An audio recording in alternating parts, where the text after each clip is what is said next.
Welcome, everybody. Welcome to BeoTalk 167. Yes, it is hot.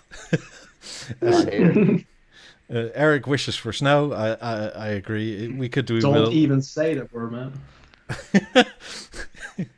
As per usual, like and subscribe if you haven't yet already. The liking and subscribing especially helps in the YouTube algorithm. Also, if you have any friends, which most of us don't, that's why we're here. Share it. We are friends in between.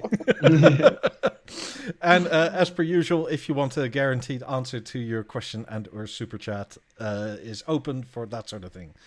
So, yeah. How have we been? You're roasting your lower end off, your plums, so to say.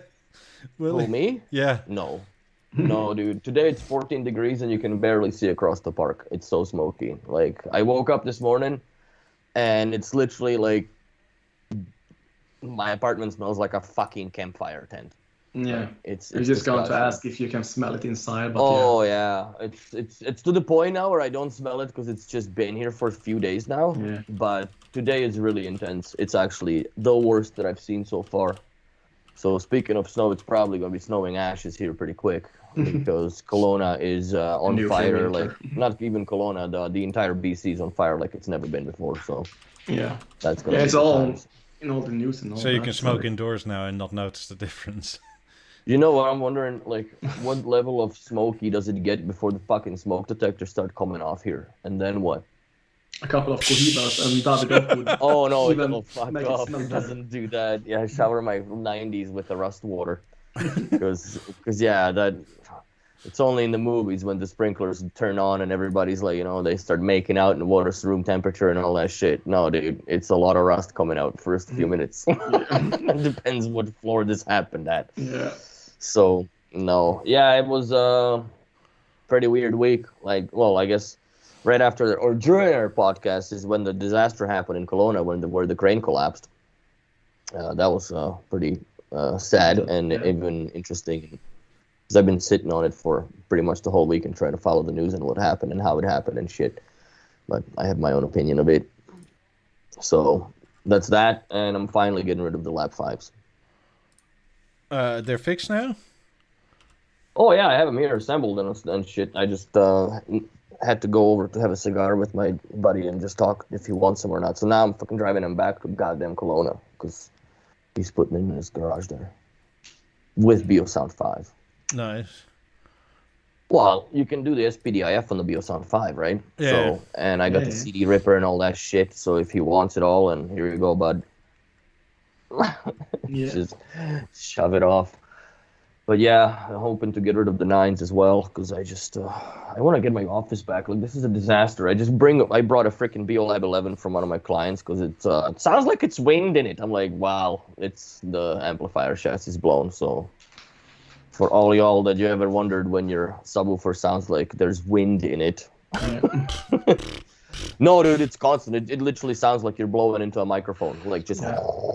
Like, that's kind of deal, and that means that you're out about 700 euros or whatever the fuck.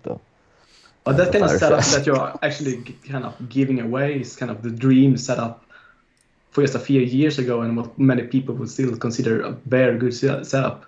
You have 5s and 9s, but where you just 5s? Yeah, 9s and 5s, dude. and you're just, I want them out of my house. Just just little. You get the problems of a Beolab right? 90s owner. I mean, yeah. It's not even a problem of a Beolab. It's a problem of a I guess a B&O consultant, right? Because I come across all this shit all the time. Yeah.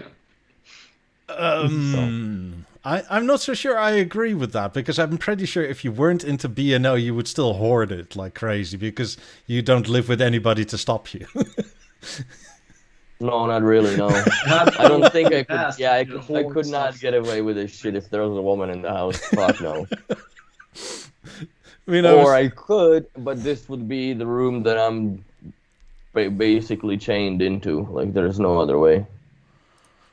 So, anyways, if anybody wants any Beocom 6000s, I have a whole pile of them that I just went through to see what works and what doesn't, and I'm willing to just roll them in my Beofoam that I have there, and I'll ship them out. I just need to get rid of this shit. And if not, then they go into the garbage after the podcast. Sorry, recycling. Because I don't need the phones. But yeah, I got a whole bunch of colors and stuff. What do I got?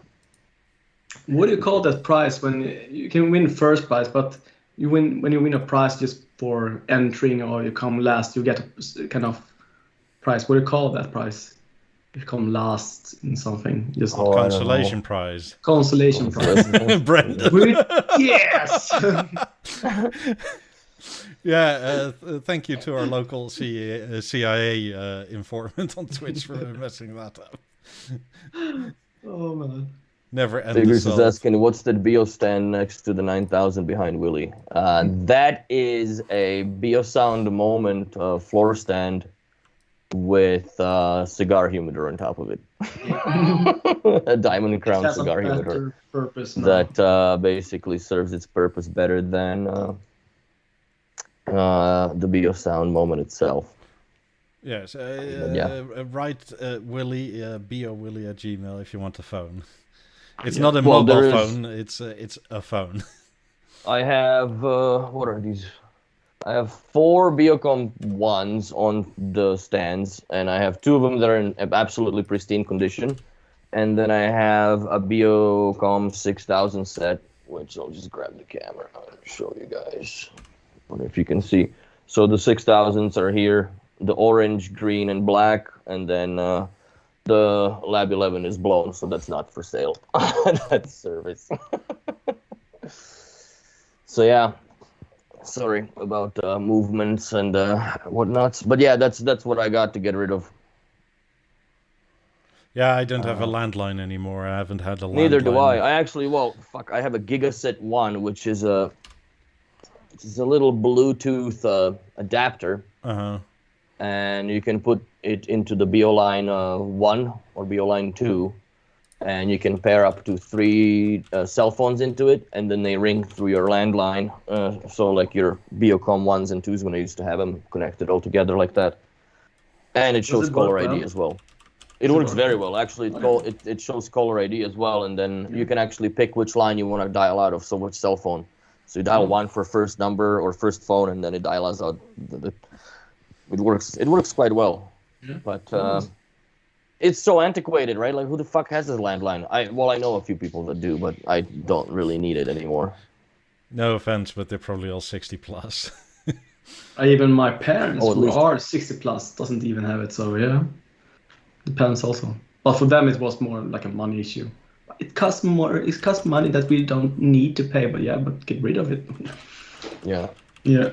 Tigers on Twitch is asking on the Beolab 11 blow a lot. Actually, every single Beolab 11 that I had sold, I had to service the chassis on. They were all defective. Yeah, they were all defective.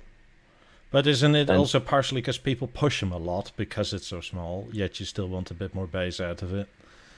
Yeah. Not necessarily, because a lot of people that own these subs they don't really listen to music that loud. That I know. But I know for a fact because although my friend he had a Beovision 8, 3 speakers at the front, 11 subwoofer or what we call it, and 4, so a very small surround setup. Yet it was kind of doing very well, I would say. But that bass, I mean, even though I don't know if it was the TV that didn't outsource the music right, or it was movie scenes that wasn't right. Of course, it was kind of lacking, but still, the bass was very powerful, I would say. I found the subwoofer was very underpowered. Yeah. I don't know. I just found it very underpowered, first of all, and second of all, it only works up to lap 3s. Like, if you would put him with the 4000, the Lab 11 just disappears. Like, it doesn't really help anything at that point of time. Although with the Beolab 2 was almost too powerful, or too boomy, I would say. Yeah, but you can tone that down quite. Yeah, but there was still a level of how much you could tone it down. But I don't know. As a favorite subwoofer shape, Beolab 11 definitely takes the cake.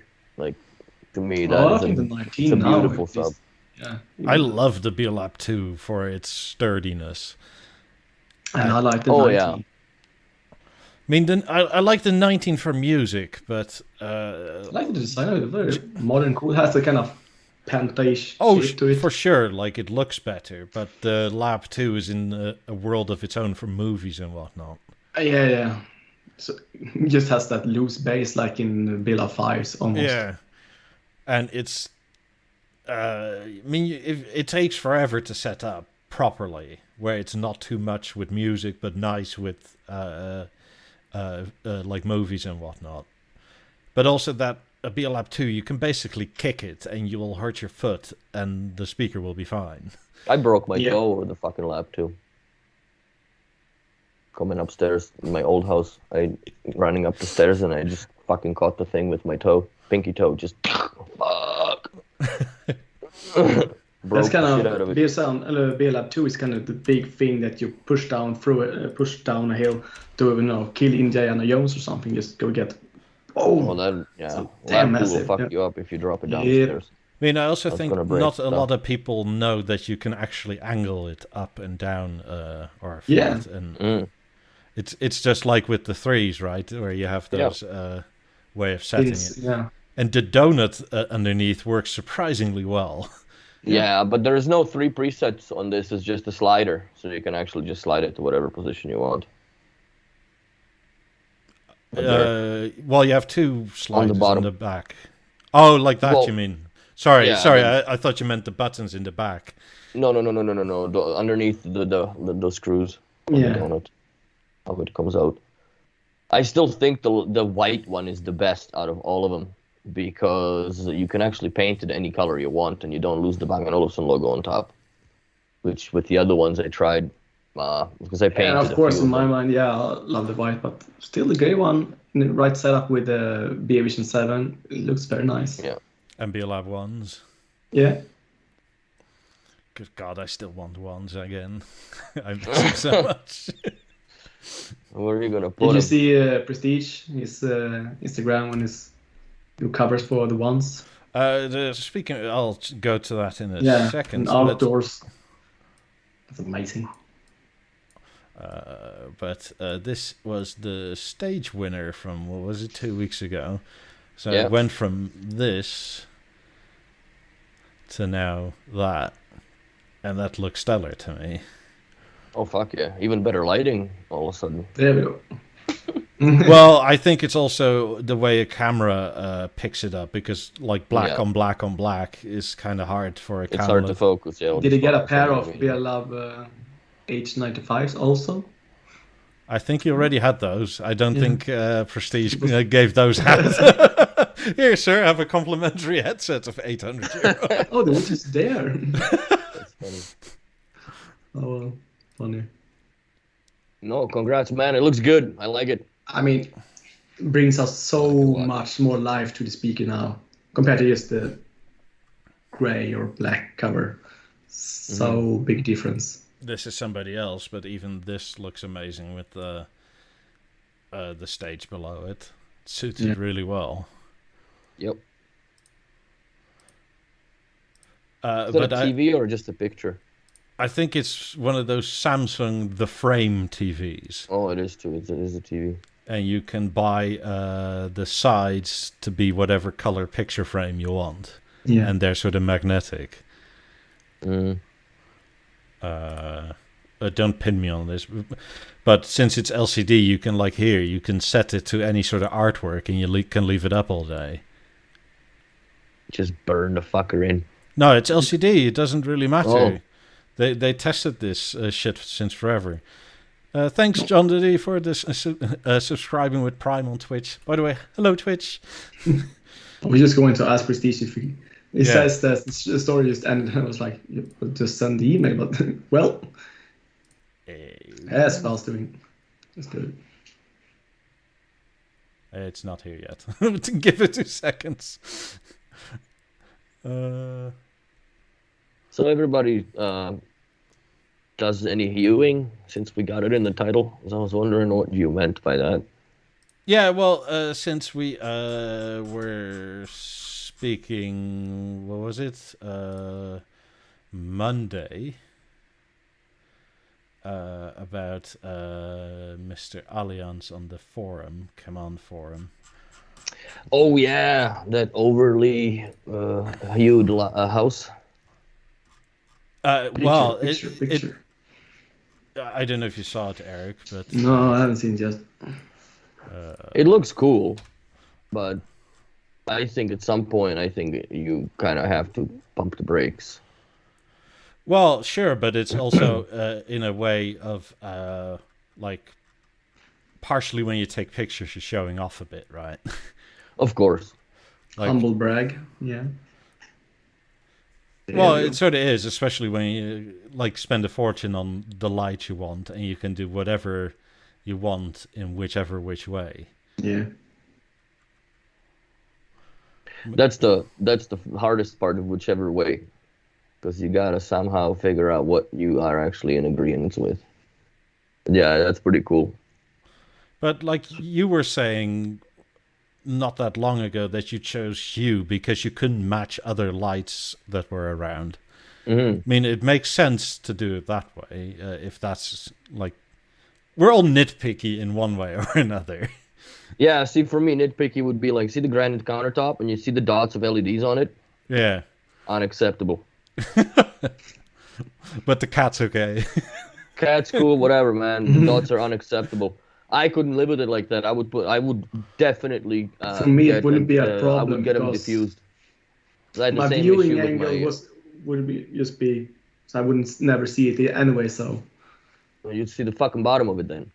maybe in that case, maybe You'd still see it, dude. Like you would still see it no matter what. Like, and I would, yeah. sheet of frosted glass or something, just top of it. Well, no, there is a aluminum.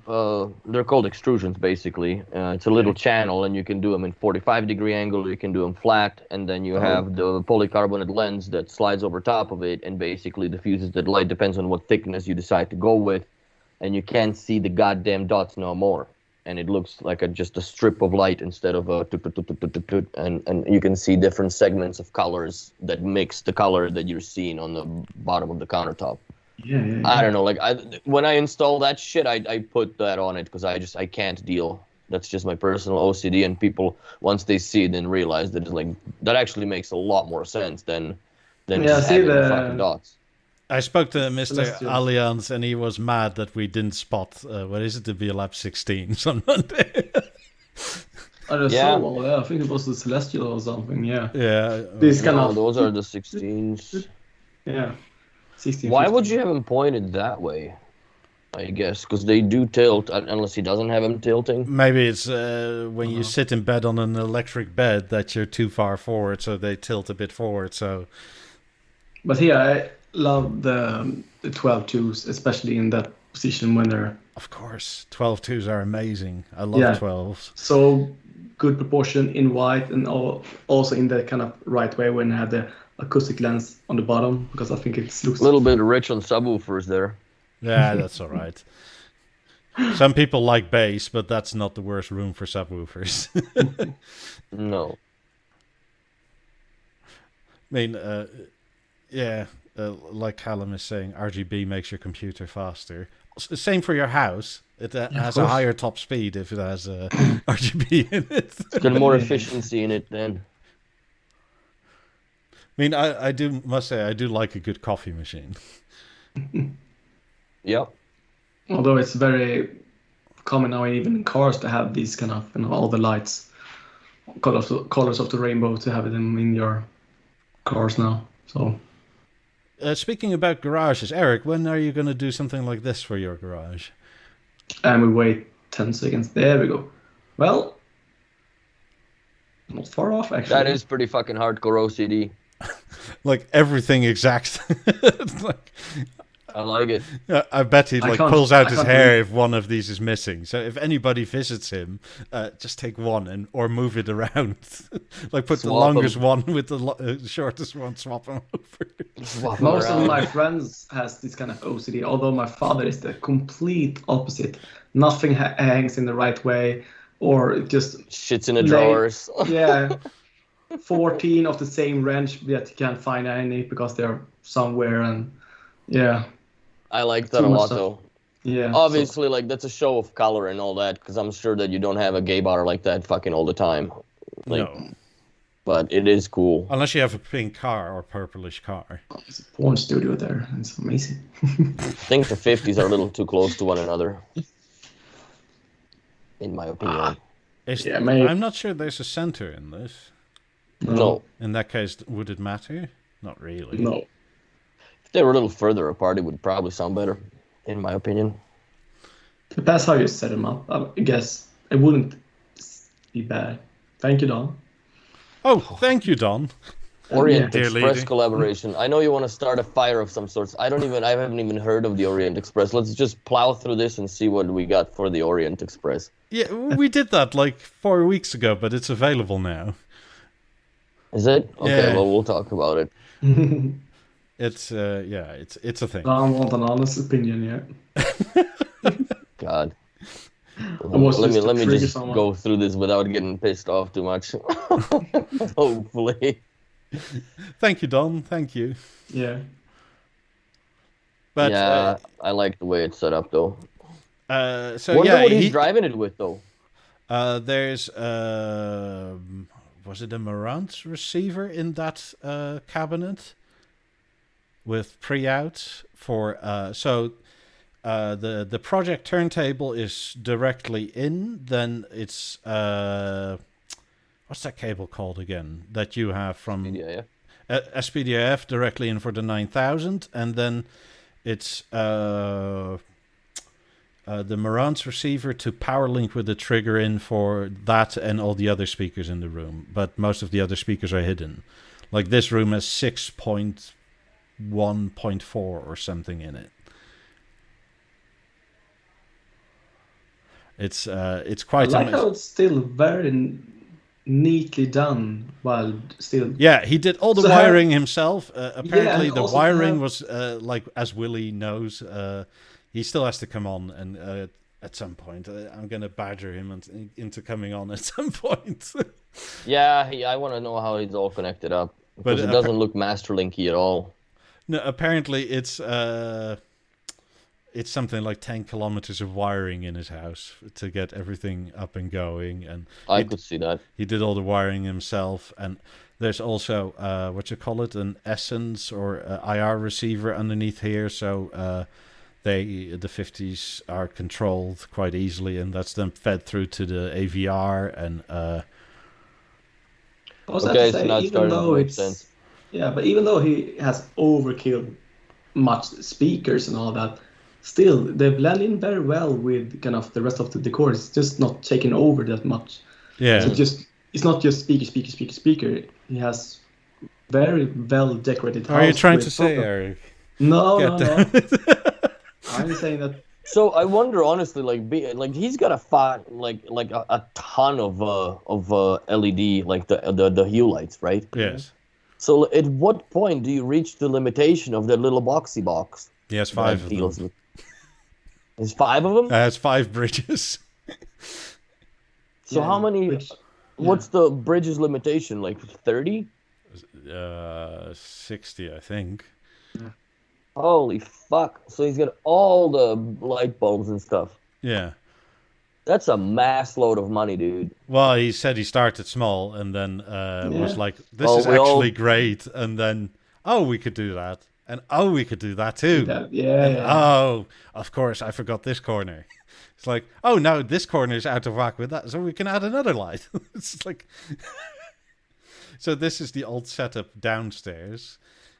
This was, you'll like this, Eric. This is the old setup upstairs with Y20s. Very nice, yes. Although I still prefer. 50s. So when No, are you I getting... was picking up the Lab 11. They have the first generation of the Lab 20s, right? And I'm so used to seeing them with the logos glowing. I'm like, fuck, something's broken with the speaker. And then I realize, oh yeah, shit, these are the Gen 1s. Yeah. So this is downstairs in the true cinema room now with 28s up front. And massive subwoofers. Yes, and 333. Apparently there's Yeah. some KEF speakers up in the acoustic ceiling now, but he's replacing them for 12 ones, 4 of them. Because fuck it, why not? Yeah. And oh yeah, there's also shakers in the couch, like earthquake shakers and stuff, for when the bass truly hits like 5 hertz and stuff like that. So That's insane. and it's all run off of the same AVR and. Call the rescue unit. No, it's just a movie. So he's got something in the ceiling then as well, I take it, right? Yeah. Or no ceiling speakers? Or Four of them. Or, yeah. There's 4 KEF ones, but he's replacing them for 12 ones. Yeah. That's a great idea. Yeah, it's a cool idea. So there's this whole sort of semi-drop ceiling with acoustic treatment that's like 4 inches thick, and obviously behind, and that way you can have a nice shiny floor like this. Indeed. The only thing I don't like about it is that goofy ass BeoSound 4. I'm not the biggest fan of that system at all. I like it pretty much. It's very cool. Kind of A lot of people are repainting it now because that fucking stupid paint, it gotten so sticky and shit. Like if you had it somewhere where the UV light hits it or sunlight hits it, oh dude, like it's beyond recoverable. You have to redo it all. But that's a cool setup.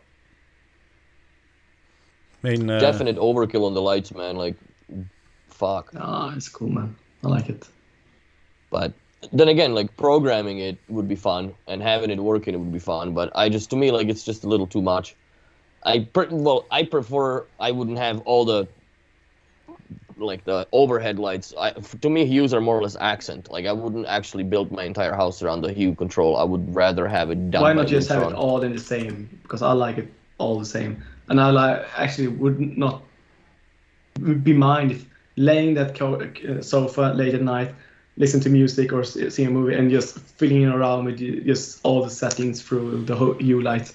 No, I agree with you on that, but I wouldn't do it for all the, I would just have the pot lights and all that shit, I would have them done, on the return as often as we start out with, some light in the corners on there, then you can do this, you can do that, and soon enough, you have the whole house. So I don't blame him. I would do the same thing. I was very close to get the hue lights, but, well, I don't really know. He sent me a sort of little demo video I forgot to email to myself. I'll show it in a mo. But upstairs with the 50s and whatnot, the TV is an Philips Ambilight TV. And because the TV is Ambilight with the HDMI in, the entire lighting in the room can follow what's on screen. I don't know how I fucking feel about that, dude. I think that would be distracting a bit. I don't think so. I think you get used to it. Or it's quite subtle in many ways because it sort of expands the screen a bit. It depends on how focused you are.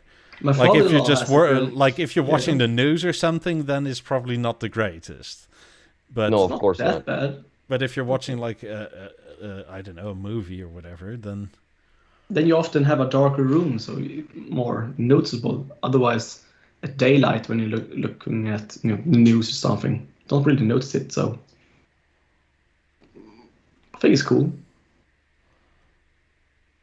I mean, way back I used to put like IKEA LED lights behind the TV just to get something framing it, kind of very kind of pleasant viewing at dark rooms when you have the screen all white light towards you and you have a little bit white light in surroundings when you. Yeah, it makes much less strain on your eye. Strain on the eye, yeah. I mean, I must say, people complain about OLED not being bright enough, but quite often I'm like, Jesus Christ, that's bright. OLED not being bright enough? God damn, I mean, even in night cataracts or something, man, because the OLEDs, I found OLEDs was harder on the eyes than LCD. If it's bright, if you have a sunlight scene in the movie, you squint. It is literally looking into the sun, so I don't know what people are talking about. This is also something, by the way, I like about this sort of lighting, that you can sort of mimic the color of a plant in a specific place. Brings out the plant itself, the green and all that. Yeah, I like it. I mean, I do agree it's a bit overkill, but it's fun to see what people do when they have the spare time. Yes. We like them. Well, yeah, and you know what? Like, it's his knack, right? Like, it's just the same thing. Like, some people look behind me, or, well, if they could see in front of me, too, they're like, well, fuck, that's overkill with Lego. But it's to each their own, I guess, right? Like, we all have our knickknacks. To me, See, the reason why I wouldn't do it like that, unless it was on the gateway, I guess, is because I don't like how the hue is disorganized with timing. You can't just have a swooping motion of light go through unless you have it programmed down to like a milliseconds on the gateway. What, like a runway? Like where you flick on a switch and it goes poof, poof, poof, poof, poof. Pretty much, yeah, you could do that. Like I have like old few industrials, buildings, and just tutum, tutum, tutum. So yeah, and I have that when it's all off. Like it basically everything turns off into the foyer, right? Which makes sense because that's where you're leaving from. So yeah, I like it, but it's gonna be There's a company kind of a bitch to program. Yeah, I can't remember what it's called, but it's super advanced lighting system where in the kind of center of the room they have almost like a camera that is a camera that knows where you are and how you're moving, so it dims the light, and it just, you never think of putting on the light, just everything just automated for you, and it's just so seamless and good at walking into a room. You dim that room if you haven't been in that room for like 30 minutes, it completely blacks it out if you don't put the settings for it, but still it's just so fluent where you are, the light is, and compared to TV. Freaking occupancy sensors, dude. I have occupancy sensors in every room other than living room and bedroom because I don't want to have kind of light company. Shit go down. Yeah, very nice. But, see, I understand the hue part of it, but I don't know. I still prefer an actual robust, solid lighting control, and then have this as an accessory to it, not necessarily run this as a primary. Because I thought about that when I first moved here, but that thought went right out the goddamn window. Because you're also internet dependent type of thing. And you have to change all the clickers and shit. I'm like, you know what? No, screw this. I'll just do that, and then because the other thing when I built the house that I wanted this, that when you have full light, I want the full light to be very white, and when I dim it down, I want it more yellow. So I got lights that actually, the less current you have to them, they're getting more and more yellowish. So okay. Less dim is yellowish and more dim. So are they like regular incandescent bulbs or LEDs? LEDs. Oh, okay, cool. Yeah, so that's something I really want, because a full beam, you want to clean the house, you want to see all the dirt, so it just bam, bright. At night when you have kind of a dinner party and also you want it very cozy and nice. So yeah. So that's also another problem that I had with the hues back in the yesteryears when I first played around with the idea of actually doing it in this apartment. Was the fact that they didn't dim to 1%.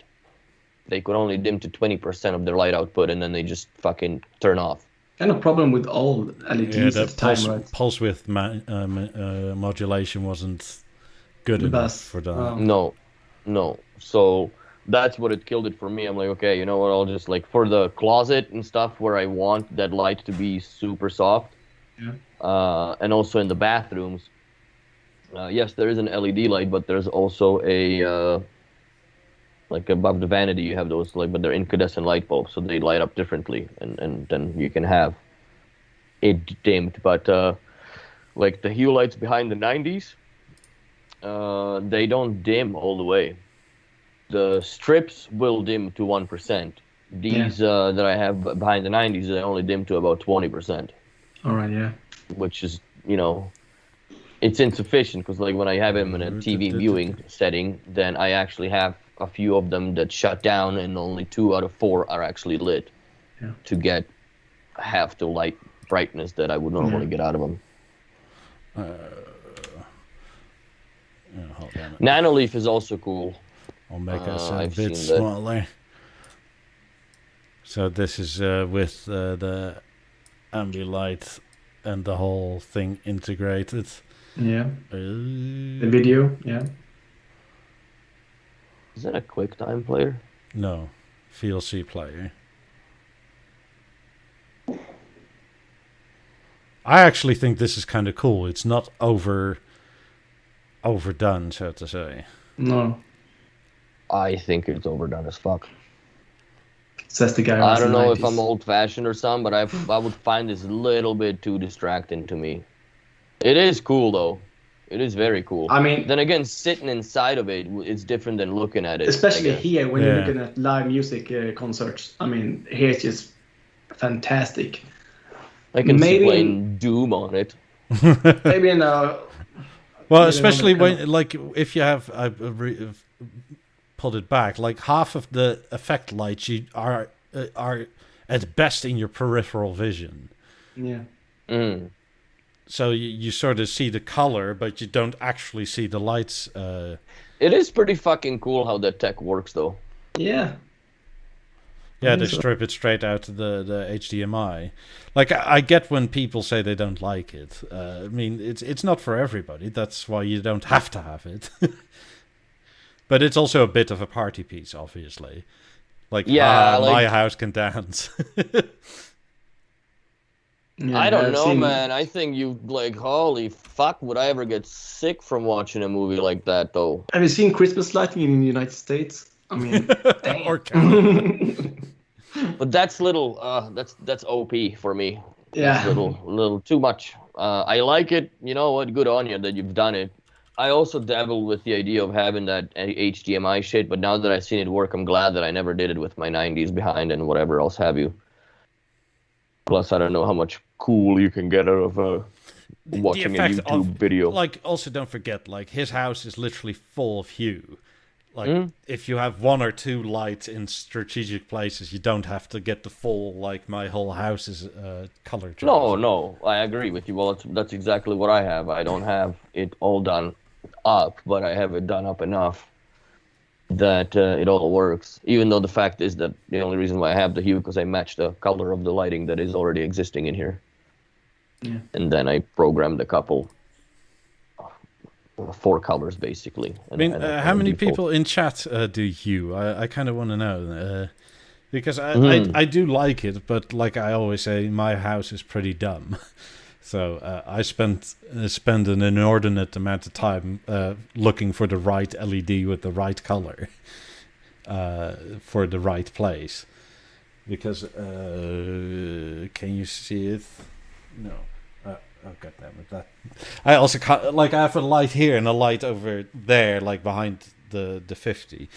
And they're not the same color because the same color looks very different here versus back there. Yeah. So they have different bulbs because of that reason. And it's no hue, but it's also because, like I said, it's a dumb house. Also, with not exactly knowing how long I live here, in to put it this way, in this voltage region, I'm not going to invest heavily into No, hue. there's no point. If I have to just put it in the skip in like a few years. Mm. Yeah, that's done. That's another thing that, like, what do you do? Is it worth it or is it not worth it, right?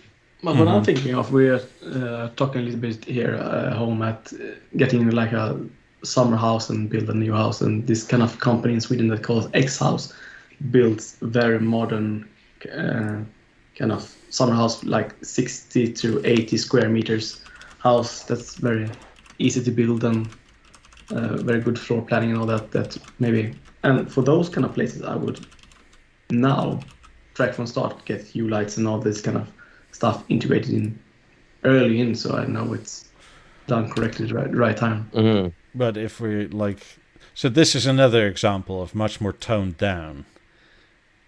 But this makes Aliens look a lot more ominous. Yeah. That is cool. Yeah. So that's like the video was sort of more like I'm gonna show off now sort of deal. Mm-hmm.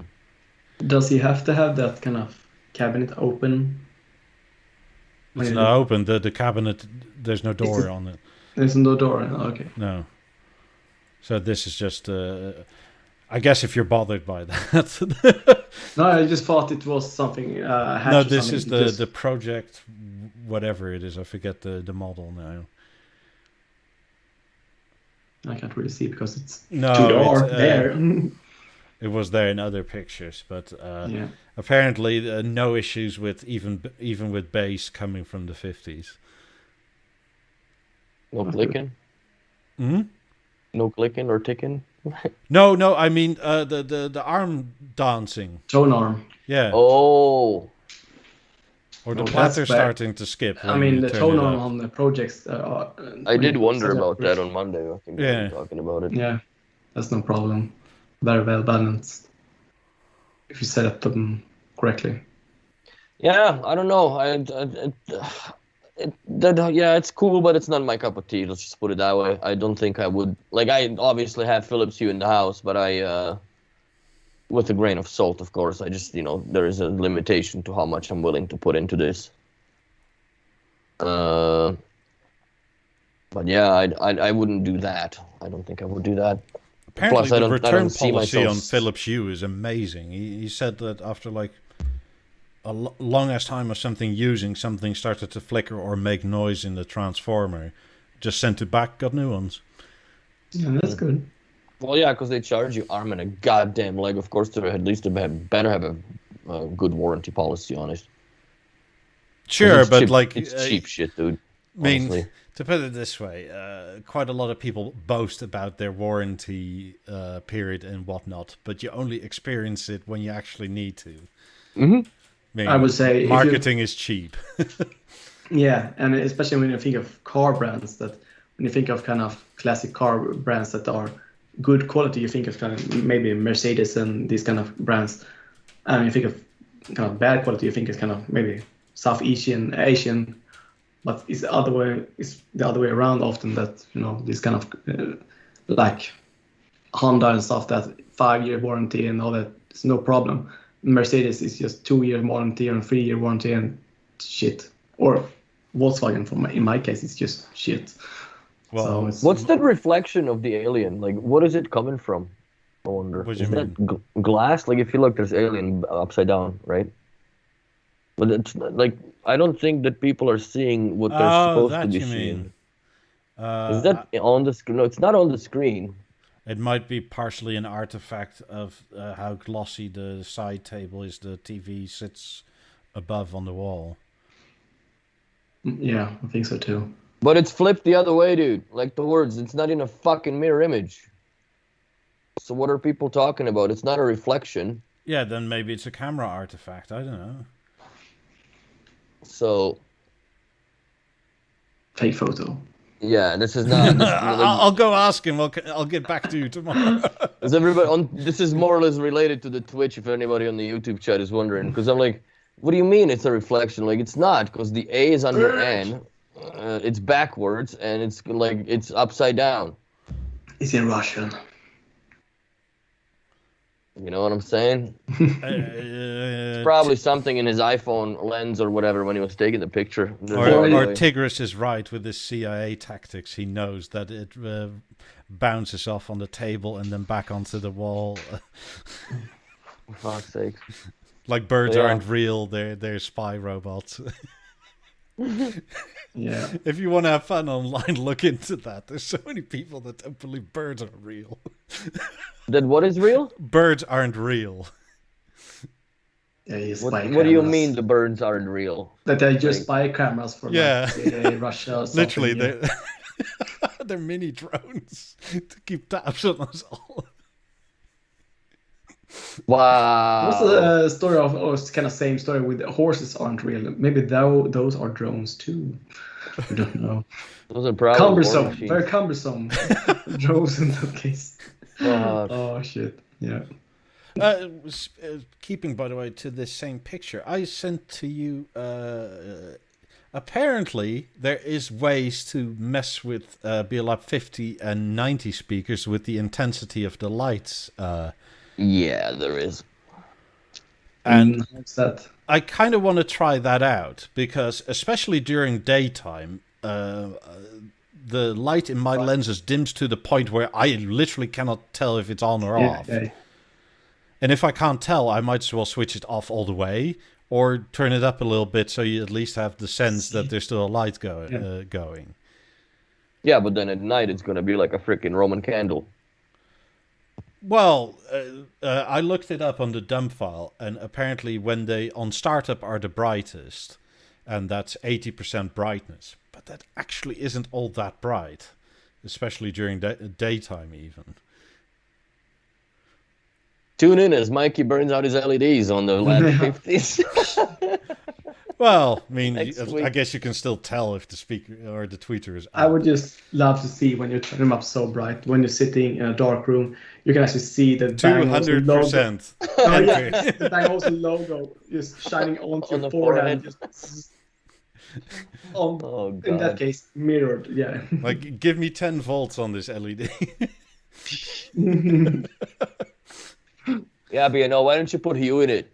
Yeah. And Well, change the color of the logos too. I mean, one of the questions I sort of thought to myself is, like, maybe I'm the only one, but wouldn't this be sort of like a thing you could change in an app and just give the customer control over?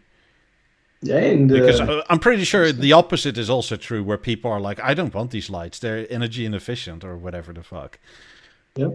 Well, I guess, but I would bury it somewhere in a deeper in the menu. I wouldn't just like blatantly put it, at the first settings page. No, would of like course, but But I like would still. right now we would have to fuck around with USB inserting and special files and that sort of thing.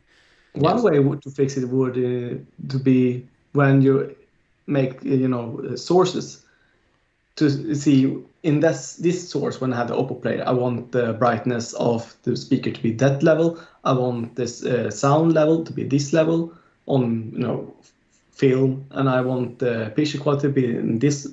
So in that kind of way you set up things, there you can have the brightness for the speakers. And I think the app or TV at least should know if you have Beolab 20s connected to them, then the TV would know and put that manually if you have lightness on your speakers or not. I mean, I get I don't that know how with- you would communicate it over the power link, quite honestly. Even a fully seated one, I don't think. Now we're just dreaming on here, but it would be, I think it still would be cool. I think through the app is more viable, but I don't Yeah. think that you could do it with the 20s. I don't think any of that nonsense from yesteryears. I played around with that dimming What do you shit call back my in when speakers? lap 12s were cool. Calling my last 12. speakers the yesteryears? No, yesteryears were lap 12s were the first ones that you could dim shit. Lap 5s were the first ones that came in with the software that the status light got turned off in Mark IIs in mid 2010s, I believe, or somewhere around there. Not 2000. A friend of mine. It was around 2010.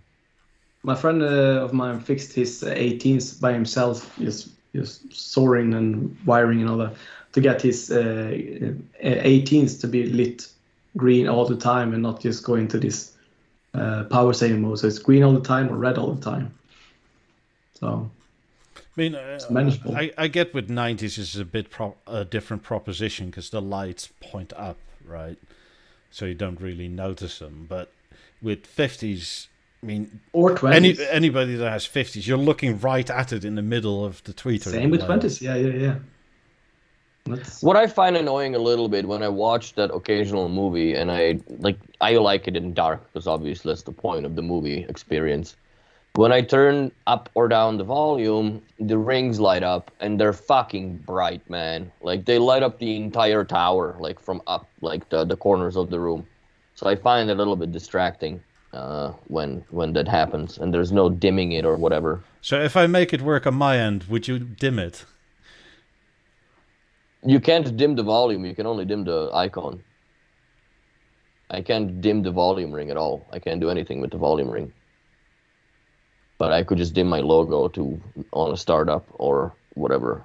Keep it continuously Wait, bright. so that dimming on 90s isn't for all the LEDs in the top? No, it's only for the logo, man. So, well, then I wouldn't, because then the logo is way less bright than the volume is, which is going to look weird. Oh, hell yeah, by a long shot. Like I said, and especially like when when you're 3/4 volume, you get 3/4 of the fucking ring lit up. Like it's a lot of light that comes out of it. There are 72 LEDs inside it anyways, or after all. So, or when you switch to Omni mode, just the whole thing lights up. So I find that a little bothersome, but I'll live with the 90s when they have that. Don't worry, I'm not giving those away. It's so hard to live with 90s when the light is so much. God. It's like, It's such so a hard chore. to live without him. Fudge. Richmond's Go anywhere problem. now. Yeah. Oh. Yeah, this is what Don suggested. The Orient.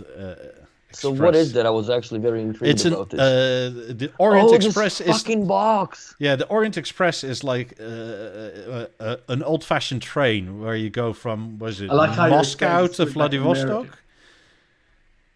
Yeah, through the whole kind of. Yeah, you go from basically not Vladivostok, Western Russia to Eastern Russia, like both extremes. No, wasn't that from Paris to Istanbul or something? Just was it even further? It wasn't the Trans-Siberian Railway. Okay, so what is this? It's a travel case, like the old-fashioned way, like in the military of old. You had like this massive wooden case, right, to put all your stuff in. Well, this is that, but now it has B&O inside. So they put a level in it, and what you call it? Some drinks and a Beogram 4000C. Yeah, it was from. I like that they show people that would never be able to afford it. Little secretive and shit. Mm-hmm. So you have room for some books and some records. Your 4000C and some drinks. I like it. Yeah, it was from Paris. I pissed on the record player, but that's a pretty interesting idea, quite honestly. The Yeah. only thing I wouldn't like about it is my fucking Skype was starting to ring inside the goddamn thing because the level is turned on. I don't know if anybody has that issue, but now my Skype messages go through level. Never had I agreed on shit. Never had I paired it onto anything. I never, there's no check marks that I know of that I've agreed on with or put on. I don't understand what the fuck is happening. 115,000 euros? Yes. Fuck off. What is so expensive about it then? Well, the 4000C, the old-fashioned case, the booze is like 60 years old or something. Special glass, and then the special level that is accompanied with the 4000C, probably something along those lines. I hope that Steve was involved making the wires for it at least. $5,000 a cable. $5,000 a foot. Fuck off. Oh man, that is a little excessive, but I can see how stupid it is. It's Berluti level of nonsense. Yeah. This is the way next level of Berluti. This is absolutely out to lunch. Like for 115,000. Can I see the veneer detail, or is there no veneer detail on that? Because I'm certain that the woodwork is what really fucking costs the money here. I guess people who want or would buy this is kind of the person who have like 10 of Rolls Royce or something, just in a collection of like 100 or something cars. And that's just the cars collection, and then you have the houses. So I mean. Yeah, I wonder how many of those they made, because how many 4000Cs is there for this kind of shit? There's only 10 of these for sale. I'm looking here. And again, I guess them all sold out already. So the Murano glass is the glass. So these were handmade of the Murano is the island next to Venice, and they're known for incredibly hand blown glassware. When we were in Venice, it's all over the place. And we nearly bought a dining room table there, and it was a fucking handmade glass table, top to bottom, like glass legs, glass tabletop, glass everything. I just imagine. So then let me ask you this. Okay, this is a travel case, right? So you're supposed to move this shit around, right? Yeah. Where the fuck do you strap these glasses to? They probably took the way you strap it somewhere over there because it doesn't look right. But this is one of these cases that you give to a bellhop or a porter, and you give him a tip. And if you buy one of these things for one of these sort of train travel things, you're never touching your own luggage. I'm just thinking if I would order this through PostNord, they will still mess up the fucking glass. Oh yeah, just be shatters all over the kind of case. And the Beogram, as they know how to break that, so that will be broken even way. So yeah. If I were to get this, I would never travel with it. It would be something. It would be you know what this would be? It would be a cigar room piece for me. Even though it would look nice, and I saw someone put it out in the comments. Because it's got everything you need for a cigar in there, including the music, and the level does sound fucking good, man. The level does sound good. Midnight Blue and cognac, and like most likely one bottle of this is like $5,000 or whatever it is. I'm certain of that. I guess, I mean, it's not that overpricey, just when it all it kind of is, when 90s are cheap. When it's all combined with all this kind of luxury stuff, it's kind of, but you can put. But this is also a different level of wealth. Like, the people that are looking at this, they don't really look at it as, like, it just costs this much. Some people just look at it as a collector's piece. And no one will ever save up for this. They just, like, order it. I have the option or ability to do it, order it. I want it just to be one of those 10 guys. I mean, I do like it as a collector's piece because that's literally what it is. Yeah. Like, I don't actually think they actually believe... Like, people that can afford this, like an Orient Express train trip, right, is more of a, like, haha, we're being old-fashioned. But everywhere else we go by private jet. Yeah. Yeah, I can see where the expense of it is because the woodworking is crazy. Like, I can see there's a little more laborious process going into this than the Berlutis per se, the grill, whatever. But what the fuck do I know how they do the leather, right? So, and quite honestly, like, if you look at it, it's the same thing as you buying a Rolex Submariner, with a black dial, or you buy a Rolex Submariner that is two-tone gold, fucking iced out from the factory. They both will tell you the same time, but they just look better. People who would order this case don't buy Rolex. They have like. No, but I'm just giving you the example, right? Like but they have the next level of watches. I mean, Rolex is cheap compared to like. Rolex is a machine-made watch. That's not really a. Like, you need to get into some Patek Philippe's and shit if you want to talk fucking real watches. But I don't know. Obviously I would never buy this because if I even had that money, I would have blown it on something different than 115,000 euro fucking. Plus, if you were to buy it, this would be like 2 months of booze only. This would be a weekend, brother. Yeah, bottles in there. That's not. I was being generous. That's not gonna last. I'd probably just have like a sniff tear off of each and then replace the bottle with cheaper shit. Put it on casters so I can roll it out on the balcony. Some weak-made tea, put it back in. Say, I don't want this anymore. But yeah, that's crazy talk. So, is it another collab with B&O, or just they just put that in there because it's B&O? With Orient Express, which is apparently a brand now. Or or has been, or whatever. What else do they sell?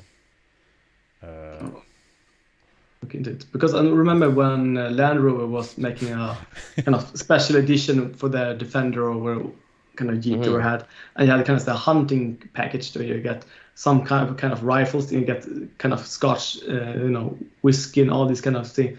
And if you were dry out, there was kind of this, you sent a new bottle that was kind of included into the price. So yeah. I don't understand how these companies are in business, dude. Well, if you sell this kind of stuff for these kind of prices. Well, I guess if you sell literally 10 of them, then you probably make, I would say, €500,000 on it. You've seen sunglasses, you see all this kind of other stuff. I guess they're not. I mean, this is a handbag for like nearly €4,500. Yeah, and I don't think the production cost of that is the same. So I think there's a kind of good profit in it, I would say.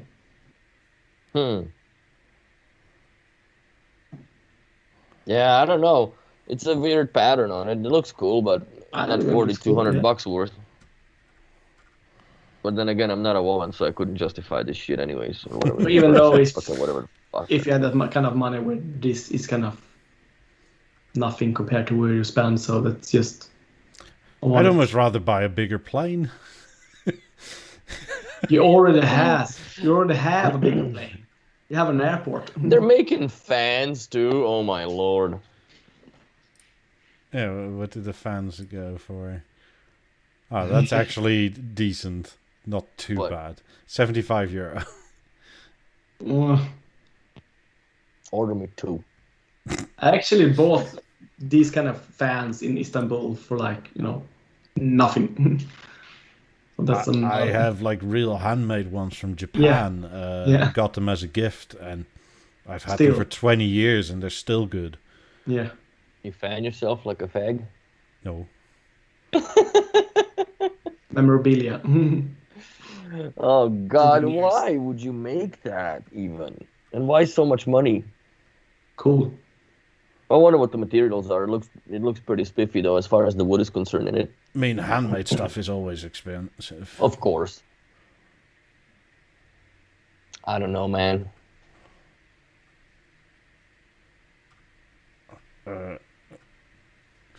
So the wood is sycamore maple. I do agree with Generics enthusiast. Let's speculate about the opera glasses in the bedroom. That shot that she had, the freaking... Was she looking for his dick? Maybe. Or maybe she... Like, if I'm not mistaken, back in the day, the Orient Express was partially saying, I'm so rich I can go slow and actually look at nature outside on either side. Kind of the same with first class tickets to Titanic. It was one of these silly trains where the entire train was basically business class. Yeah. And you have like waiters and staff, and you have room service in the bloody train. Yeah. Okay, I got a question for the comment that's in the YouTube chat. It's an incredible showcase for B&O to show what they can do. I'm not understanding what you're trying to say here, because they're putting a fucking level with a turntable in a huge ass expensive box. Yeah, but I'm pretty sure the people that buy this sort of stuff don't see it that way. They say, ooh, B&O. They probably don't look at it how it's You actually don't want made. bows in this kind of briefcase. Oh, I have my Sonos travel case. Yeah. You want a brand that can actually match the rest of the Fair stuff. enough. Well, and it does match because the goofy oak on the level and that, it does work classy. Together. It's just not shouting on it. BO is very classy. And although it's so old that's brand, more like it. An umbrella for €570. I buy nice. What's the other one? Is it a leather wheel chock for your car? I don't know. I know what you mean. I just saw it too. Where is it? Where'd it go? Hey. It sure looked like it. There. Come on. Show up. It's got to be there somewhere. There it is. Yeah, I found it. I clicked on it and then nothing. Probably a leather wheel chock to stop that goofy suitcase of yours rolling down the goddamn hill. Yeah, they don't say what it is. No. I don't know. I wonder how much business they're doing since all this traveling is going on. Well, one thing we've seen is that the uber rich can still travel and it's fine. Yeah, that's true. Being us plebs are we're locked down. We're fucked. I don't know. Like, is this Orient Express, like, does this train actually still exist in service, or is it more or less like a touristy attraction now? Yeah, but it's almost a LARP, as in like, I think a ticket is something like 15 grand or something. Oh, so it's the same thing like what we have here, the Canadian Royal Pacific or whatever the fuck it's called. Yeah. If you want to go from Vancouver, you can start, like, do the whole bit. Start in Vancouver and go all the way to Ottawa for 15 like Gs. Old, yeah, it's kind of old. It takes like fucking 2 weeks, man. Yeah.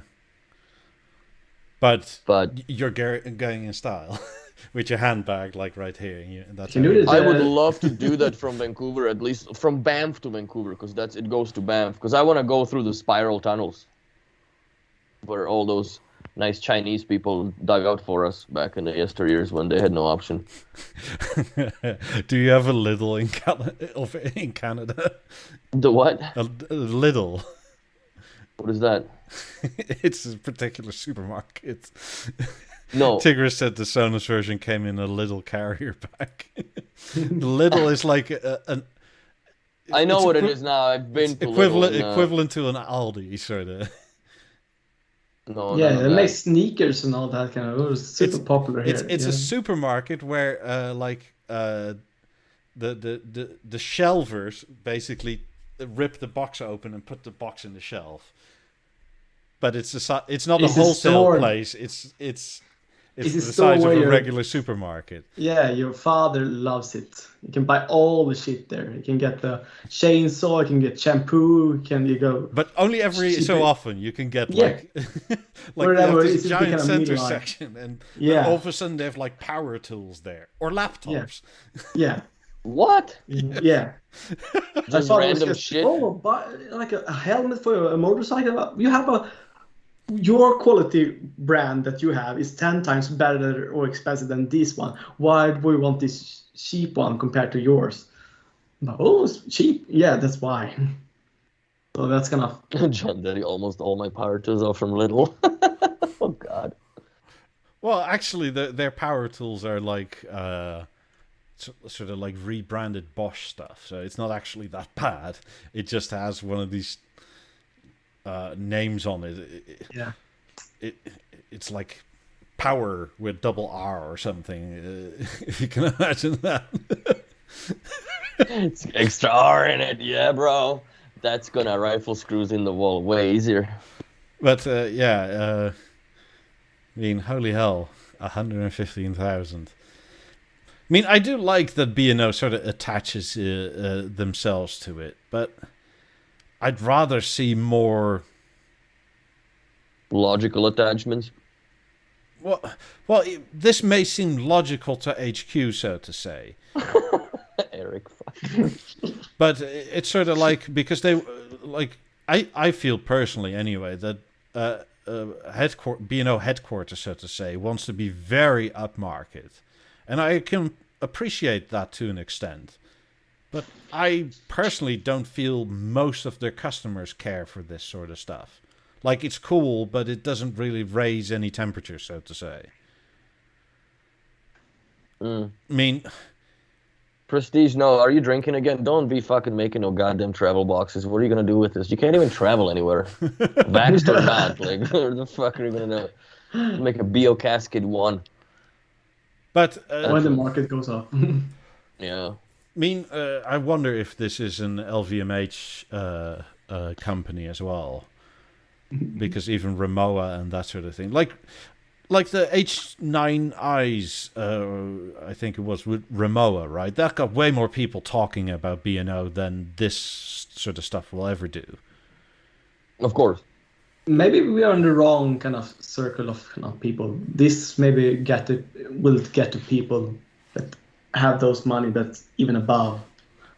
Okay, people in chat, how many of you have a private jet? And how many of you own B&O?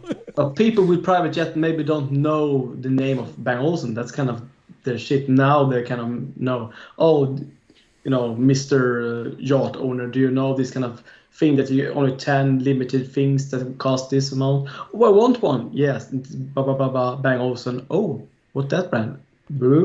Sure, maybe. But I mean, you can only sell 10 of these probably because it's limited by the 4000C.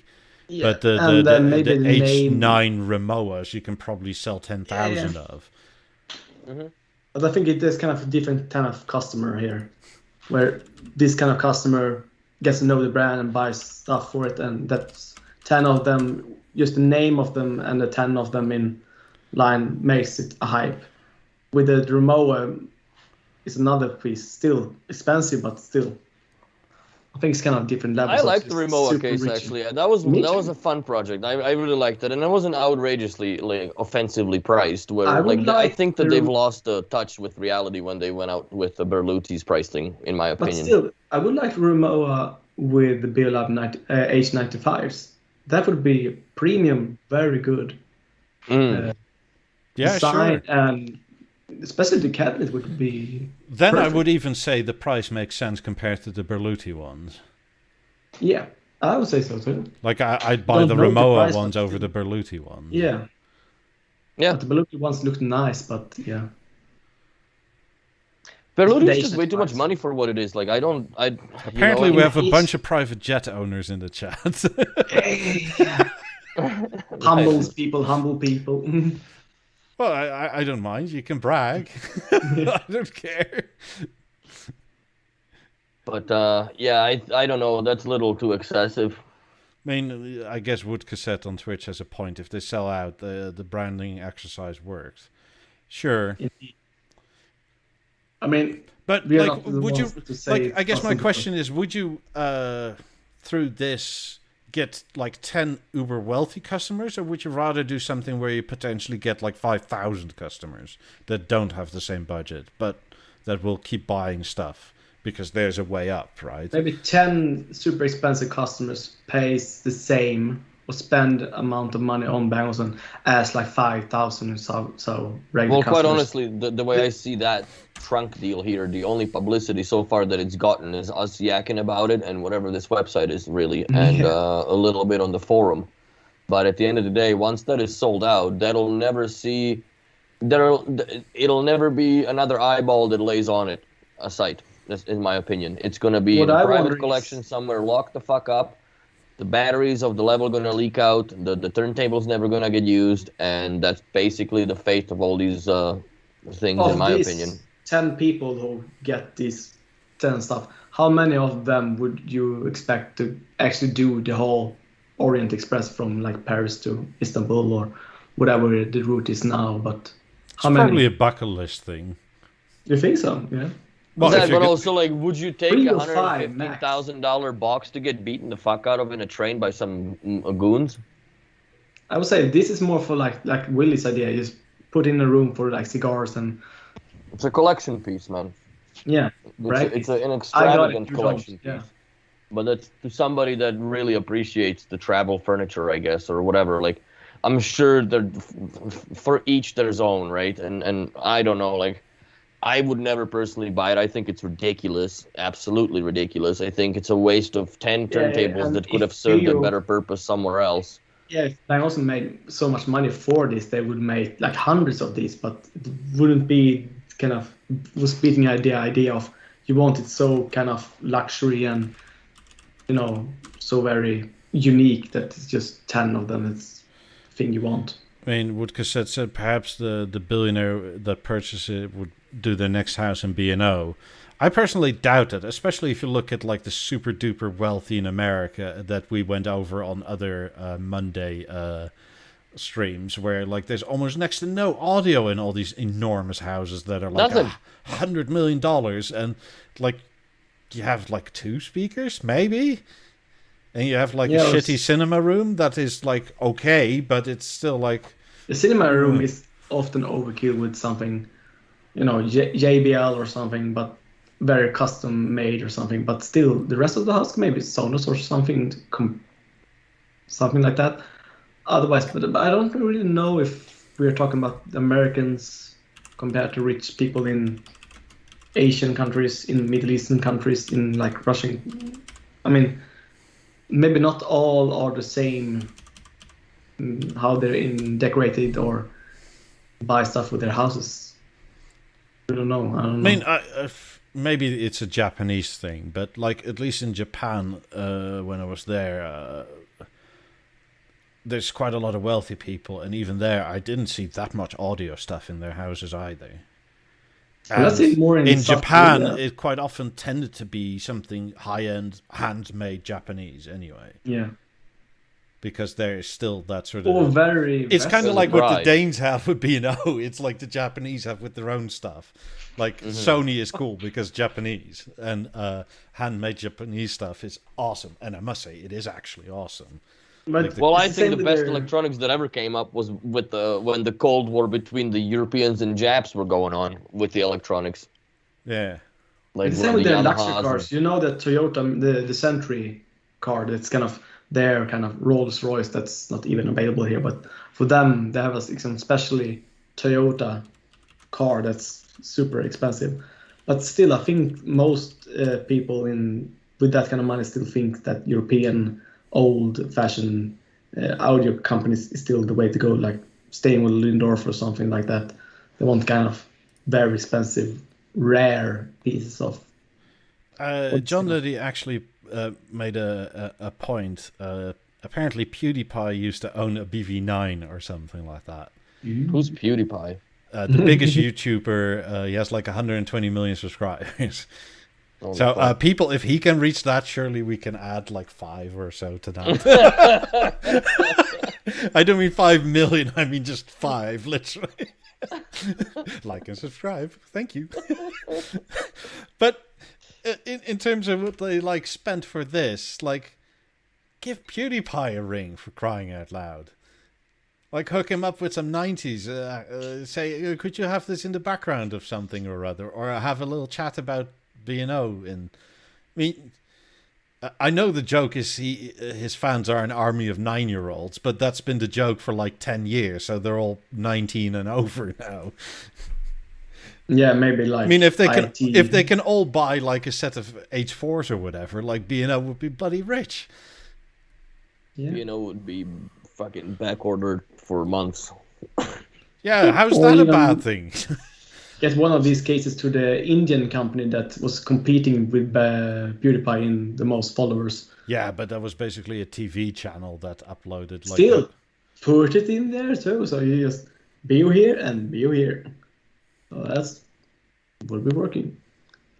By the way, should we talk about the pictures I sent you before that you was asking about?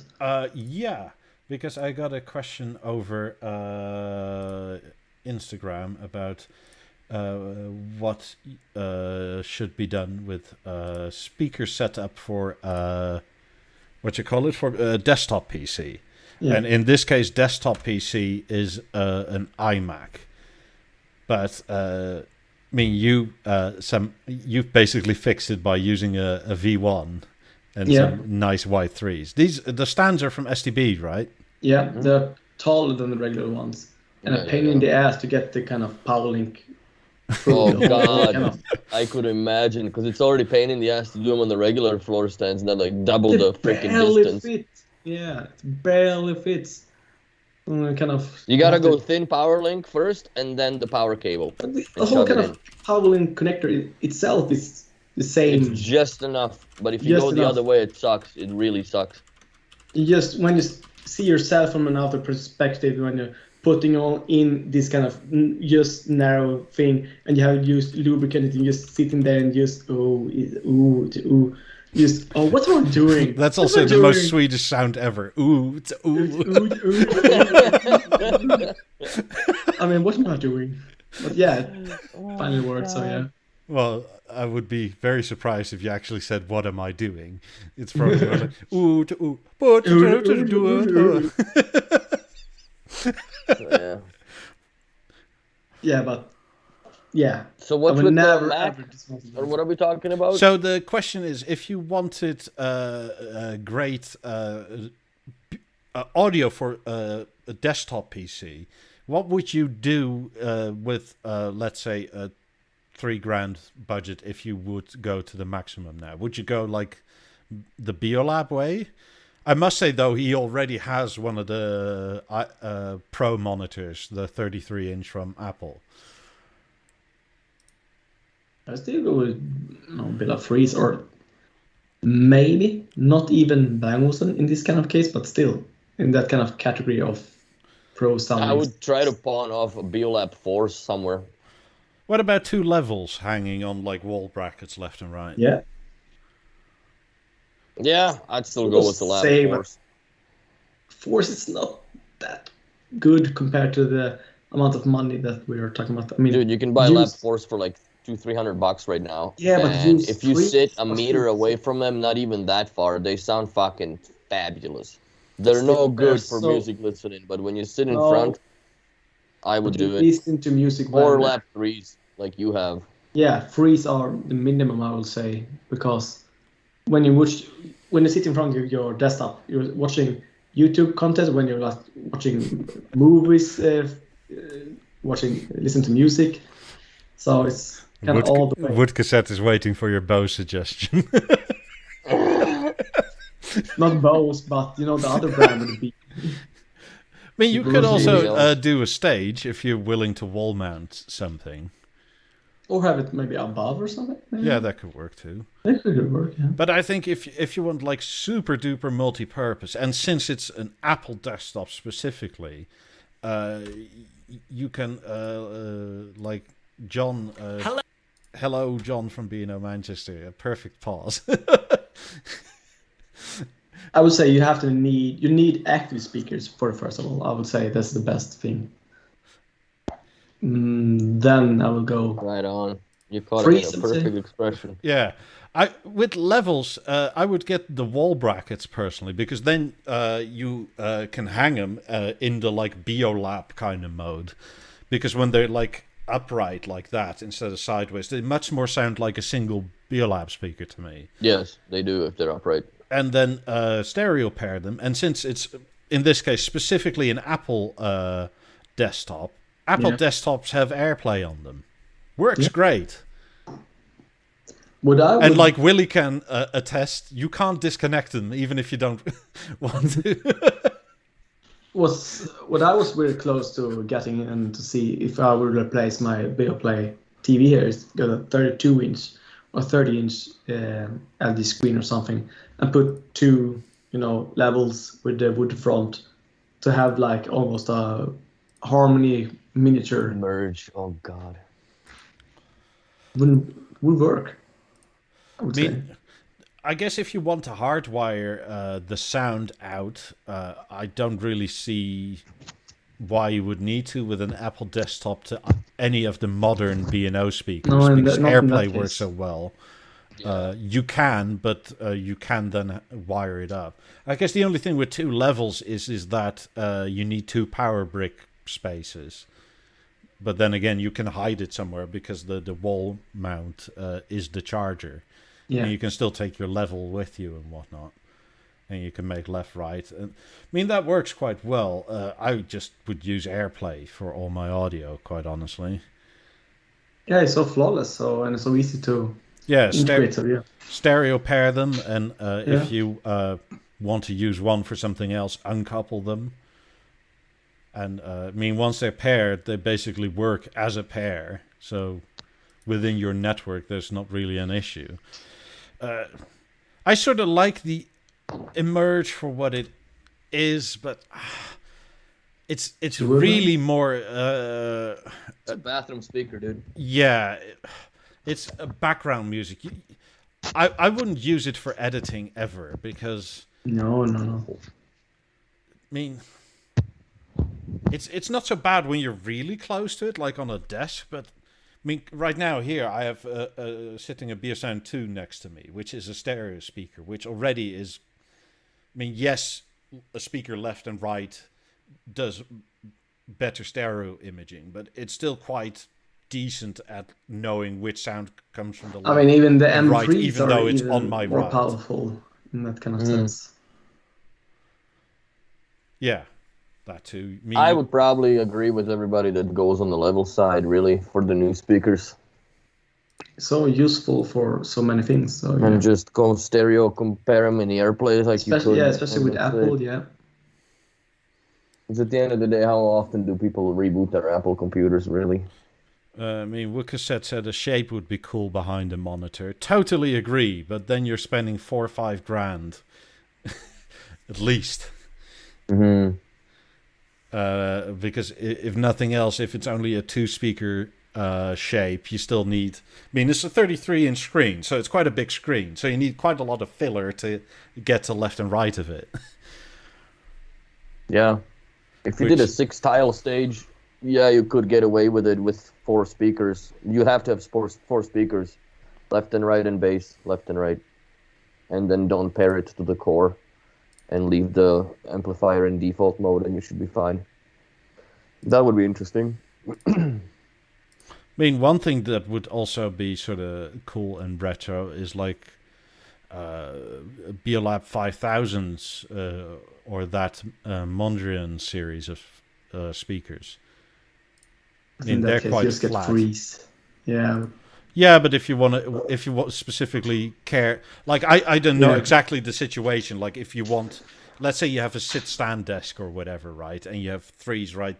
Like if they hang on the wall, you have to put your desk a lot further off it to go up and down, so to say, versus like if it's like the 5000s because they're only like that thick. I mean, plus I actually think they look cool. Still do, yeah. I mean, Henrik has them, and he's still happy with them. Yeah, but he's Danish, so... See, if you don't go with levels, it makes John angry. Like he's yelling at you in a very British way. He's going, "Oi!" I would go with the levels, I think. For the amount of money that you spend on it, that's pretty much it. Because they sound much better than the BeoSound 2. Fuck. In comparison. Oh no, BeoSound 1. Especially for sure. Two of them, yeah. They sort of trade blows with the BeoSound 2. And it's partially because the physical way they are and the left-right is further apart. Mm-hmm. But still, if you have two of them... Yeah. Oh, yeah. That'll be an amazing audio for a desktop setup. Yeah. Mm-hmm. And if you get the wall brackets especially, it's not like left-right on the right and left-right on the left. It's like one speaker, two speaker. Yeah. It's cool. I mean, I'm quite intrigued how that sound profile changes when you lay it flat or have it that way versus that way, so to say. The level does that quite amazing. There's a thing that a good kind of salesman would show off to people, and they just go, "I need this stuff." It's very cool. So they can show. I don't know, off like to their friends. if we're talking like a studio monitoring type of thing for production, I'd probably still settle for the set of Lab 3s, man. I'm not sure it's for production, so to say. No. It's for like a lot of. Then it's another kind of speakers. It doesn't have to be like the nth degree. I don't think they have to be reference grade, so to say. No. God damn it! It's another kind Go of. with levels Yeah. and tune them. Because if you're not gonna have them on the wall and not move them, then why not? Oh, Eric, you've inspired Don to hang his new TV over his fireplace with his Bose surround system.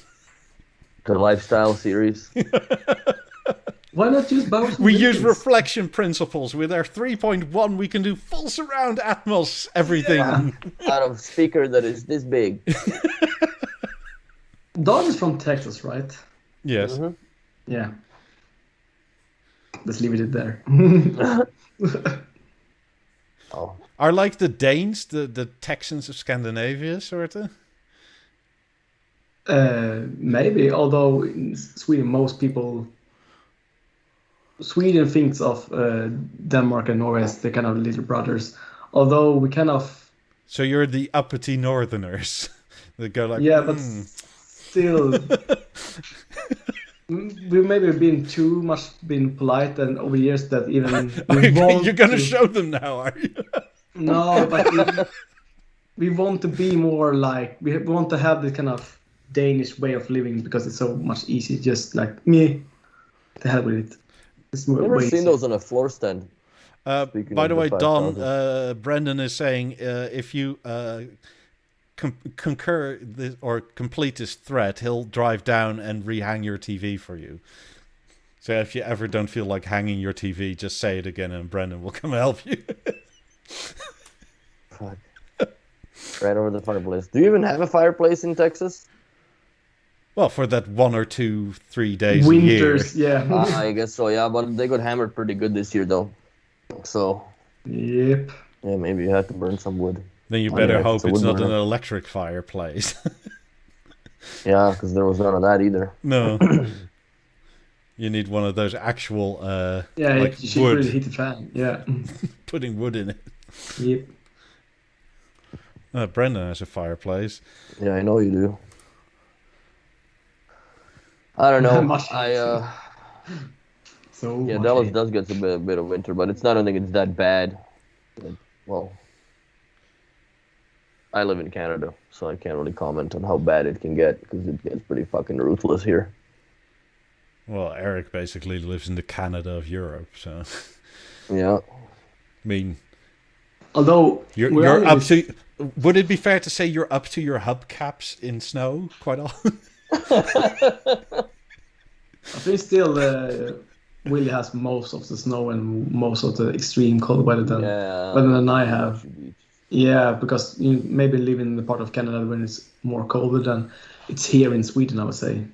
Because here you never realize how much snow there is on the road, like till you go through the Coca-Cola highway, the mountains. Yeah, and I live in kind of this dippy way of Sweden where it's rain a lot, so it can get a lot of snow, but still not enough so it's compatible with the northern part of Sweden.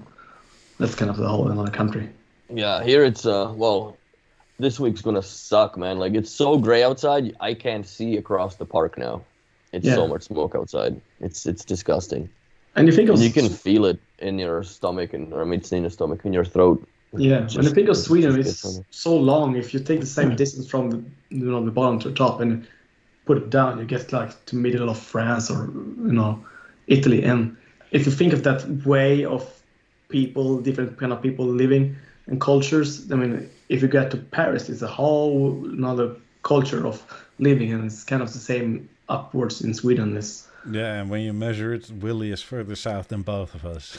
Yeah, still maybe in this really. Yeah, you're like 80 kilometers further south than I am. Yeah. Yeah, but I'm also 1,000 meters up. Compared to me, you're almost in Belgium. Yeah, but as we're talking about, you're kind of this kind of deeper situation there where you're actually in a colder climate than us. Europe is so weird and small. It's funny. When you live here for so long and you go back and you're like, holy fuck, how small. Central Europe is crazy so small. I would say it's so close between small countries. Oh yeah, let's see those Lab 1s. Yeah, there we go. I don't know if he has them on the My Story. Yeah, they are in the My Story. It's so hard to see. There we go. That's a better picture. It looks really very natural to have them with that kind of cover for it. There I like them. And partially this is making me want to get Lab 1s again. Yeah. It's like, God damn it, this looks good. They do look good. But seriously, like, have you gone tired of your Lab 1s there yet? Willie? The what, sorry? Have you gotten tired of your Lab 1s in your office there yet? Not really. Yeah. Sorry, Michael. No. Why? I'm just saying, like, you sort of rip me for loving Lab 1s, but in the meantime you have them, and they're bloody gorgeous. But I just got them because I just ended up with them. It's not like I looked for them. Yeah, and? The Lab 1s is still very expensive for what it is, I would say, compared to like 8,000. Well, when you move to States, I'll keep them for you. Michael, how much is a pair of like ones in Netherlands? Between 800 and 1,000 euro. How much were they originally? Like 5,000 euros? More than that. I think it was about 6, somewhere between 6 and 8, but I'm almost the same as Lab 9s when they're new. Yeah. They were 11 grand Canadian when they first came out. Yeah. Let me see.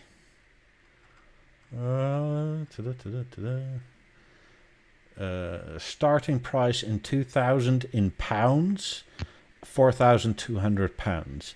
Back then, that was a pound was nearly €1.50, so it was like 6,000 euro or so. Like the pound has gone like it's nearly 1-to-1 now. And it never was that. Yeah, they were like $9,500 in US. I remember, like, they were 11 grand in the B&O store, 11,500 or some nonsense. They weren't cheap. Well, they're also not easy to make. I just think like I bet your ass that they had a lot of reject of the aluminium backs, because that's a long stretch to get without any use. I must say though, like, Are they expensive secondhand? They probably kept their worth quite well since. They did, I mean, but they're 21 years old almost- now. Yeah, but still, they're not dipping below any. No, but No, in terms of they're power, they are way more powerful than 18s. Yeah. I mean, course. it's not even close. No. I mean, Beolab ones were top. And they're Top sort tier of of speaker. similar on bass, really. Yeah. Yeah, well, I think they have up with the Lab ones as a Penta replacement, right? Because that's what basically they essentially came as. And they It was a top couldn't tier. even, Yeah, top tier speakers. Was kind of replaced with a bit of fives and all that, but yeah. but they couldn't compete with the bass output of the Pentas versus the Lab ones. Yes, the Lab ones on a clinically clear side on the highs and lows, I mean highs and mids, were exquisite. Way better than Pentas ever would be. But they definitely Ones has much clearer shiitake'd. sound, I would say, to Pentas, but Pentas maybe have bass to it, yeah. But yeah, it has so much more drivers, but yeah, it's another. Pentas are so warm. Like, everything is warm and fuzzy about them. And there is a time and a place for that, and it's excellent for, like, 80s music. But for, like, more modern music, it sort of just gets muddy, I guess. Yeah. Yeah. What I personally particularly enjoyed from Beolab ones was the clinical high end. It was the first speaker where, like, if you went anywhere close to max volume, it didn't hurt because of, like, SPL. It hurt because it was like, the hair in your ear is standing upright. It's like I feel sick. It was too clear. It was too clean. I love that sound of them. I love the fact how they sounded. They're just very clean. Lack on bass the shit, but they're very clean. I like when I pull up and sit next to them and they're just so tall compared to me, and you just see that the speakers and they're this tall compared to me. It's just sitting down. It's so comically just fun to see them. Yeah, but they still have everything at the ear level. They Yeah, just look that's fucking kind of tall the as shit. weird thing. All of the kind of speaker part is in ear level. Yet the speaker is 180 centimeters tall. It was kind of weird, but yeah. Yeah, it's Yeah, crazy but how tall these things are. It does give, like, bass space on either side. Yep. It's instead of going wide, you just go long, sort of. Yeah. Which, in a way, makes sense, I Yeah. guess. Well, Willie, have you have the idea of just having your own kind of like Bang Olufsen museum at your place in like northern, you know? I need a bigger storage, man. Like, this is ridiculous in here. Compare your space to the Struve Museum. I mean, it's not that far off. It's Honestly, not far, but I almost had everything in here. Other Yeah? than, like, the old European version of TVs. I had more or less everything in this fucking office.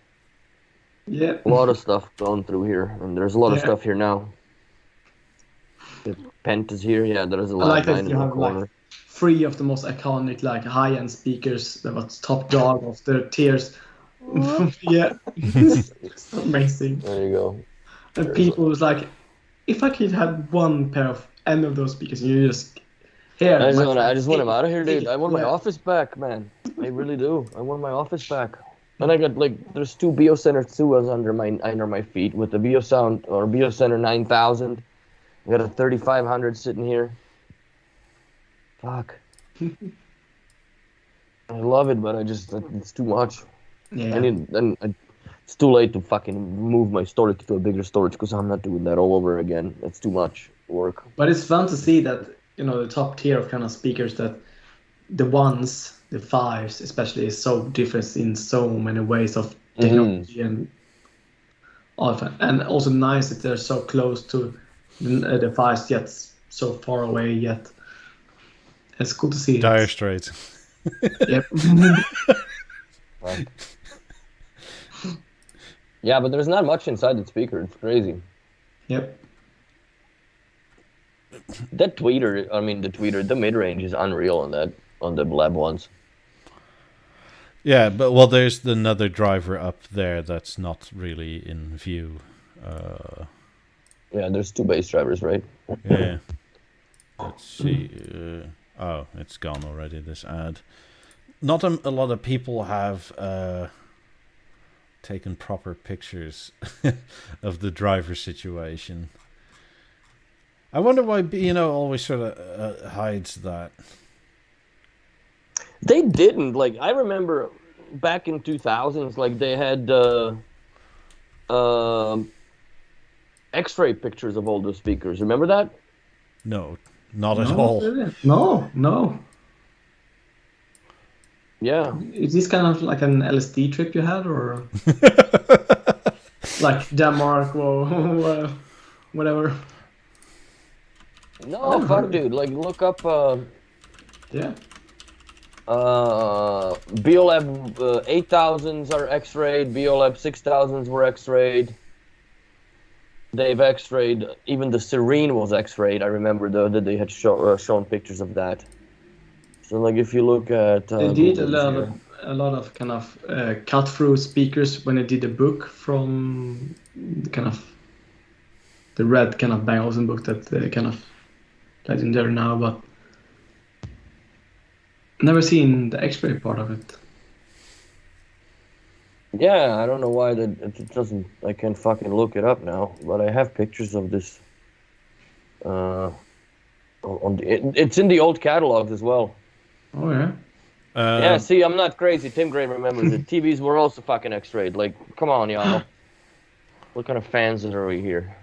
We're not that old. Brendan asks, I said Beolab 1s are better than 18s. How do they compare to 28s? Well, they don't. No. Completely different. They're not even Peller speakers. Well, I mean, in many ways, the 18s are a bit of a weird comparison because of the alt lens and the projection being so wide. Like, if you put ones like 5 meters apart, you cannot have them facing forward because the stereo image is so far behind you. Yeah, like, you actually have to tilt them in a bit. Yeah. Compared to 8,000 and other Peller speakers, that's another thing. I mean, in terms of bass, like 28s are beyond ones. Like, it's not even comparable. You have the 6,000 Peller speakers, and you have the 8. And then not one in kind of. I think the Lab 1 with the 19 would be almost comparable, but then again, it doesn't come near the I guess when you talk about tuning the room and shit, or tuning for the room, right? You don't have that with the ones. That does a lot to a speaker. Yeah. And its sound. It does a lot. Obviously does enough that B&O now implements it since the 90s to every single speaker. Yeah. Which, when you first bought the 90s and the A9 comes with the self-tune, you're like, fuck off. Like, really? That's where we're starting with this? But then they went to 50s, of course, so that kind of, made it valid. I mean, Brendan has a Harmony and 8000s up front. If you want a massive, quick and dirty upgrade, so to say, ones are an easy recommendation. Because you're going to, like, jump in capability quite extensively from 8000s. Like, 8000s and ones aren't in the same realm. No. Like, it's, 150 watts or something compared to 720 or something like that? The sound characters are very different between the ones.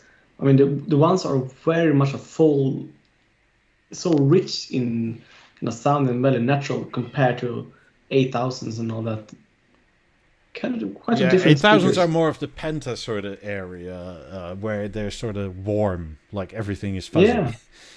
Fucking listen to my 8000s. They're just around the corner, right here. I have those as well. You have a museum. I have this. I have that. I have this.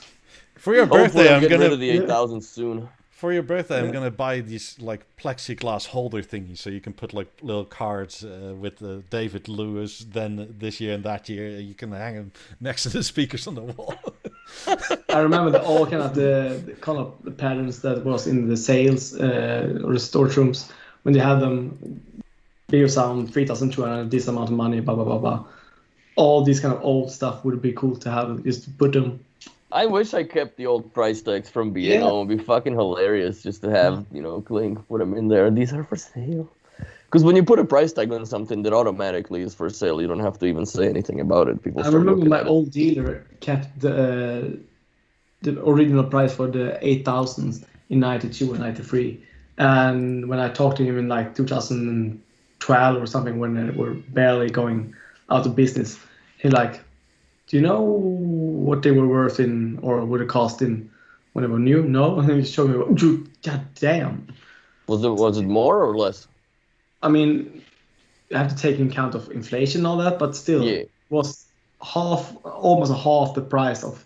I mean, this was 8002, so I mean, completely different. I think 8002s were a mistake. They just, I don't know what the fuck were they thinking when they did the 8002s and 4002s. Like, dude. I think they were stuck. The 8000s were meant as a Penta replacement, and then they ran into the issue like we could technically do it, but everything overheats in 5 minutes. Yeah. Mm-hmm. And then it was like, well, we have 8000s now for X amount of time. We're going to upgrade them to see if we can match Pentas, and then it's sort of like, last ditch effort didn't work, but they were better. I have stuff to do with another YouTube video. I haven't got enough time, but I've had 2 pairs we've sold of the 8002s, and both of them had to have their chassis replaced. The amplifiers were fucked. 4 speakers. Never had that with 8000s. Yeah. You can copyright strike me later, Eric. No. I'm one of these people that I bought a t-shirt from like 2007 or something that has from Pirate Bay, which is the best quality t-shirt that I have. It was one of the most relaxed t-shirts I have. It's the Pirate Bay and the whole logo and all that. And it is from Pirate Bay. But that kind of people, that kind of who I was as an early student and all this, very liberal. What's changed? I'm a communist. Married now. Should be stately owned. No, but yeah. Yeah, your living room should be shared with people you don't know. I agree. Exactly. Or music and films should be shared. Are you still happy with your 17s up top? Yep. They bring a lot of experience in that kind of area, especially maybe too high up, one would think, but they're pointing down and they bring a lot of experience on feel to the movie sensation. Are you still happy we pushed you into buying those, even though it was a pain in the ass with the walls and stuff? Completely. We win. We won. Yeah. But now it's. Are you thinking of buying that little back cover for the Harmony or no? That covers the hole on the when the frame comes up from STB brackets. They came up with the thing that covers the thing up. Now that I have such a clean, Oh, I guess they cleaned out your cables. The cables is coming up way higher up than, so no cables coming from below. Mm-hmm. So it's nothing below to cover up or something, just the blue wall. So no cover for me. But what I'm actually feeling now, as I talked about before, is the 20s feels. I've never been much on 20s. To be I never really liked the design. I was more of the Beolab 9 speakers design because it happens. Something with the design happened more with it than just a blank cover of it. So I just bought them because I wanted the sound, because the sound amazing. They really do. But they really don't look so much for it. So 28s with black covers. That's the way to replace the 20s. And the 18s looks nice. Do you have them on the wall or are they on floor stands? Floor stands. No, wall stands. Forgive me. Yeah, wall brackets? Yeah, wall brackets. You are forgiven. Thank you. English, Swedish, no, but yeah, wall mounted. And it was so much pain because as I said, I want them so low as possible. And the installer was like, oh, you can put him 20 centimeters high, or it wouldn't be possible because we had the hole through where all the cables came from. It was like, it's covered. I don't care how you do it. You should just manage to do it.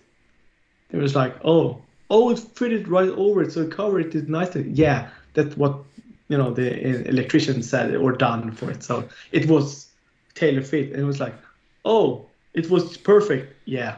Sorry, I'm laughing at the Peppa Pig that comes on in the movie room. And as I said, the kids take over. Shit. Henrik has already noticed this now. And also prestige covers. his TV's playing kids shit now. Easy now with it. Go to prestige covers. His story on the Beolab ones. Yeah. And look at it. Look at it. Look at it.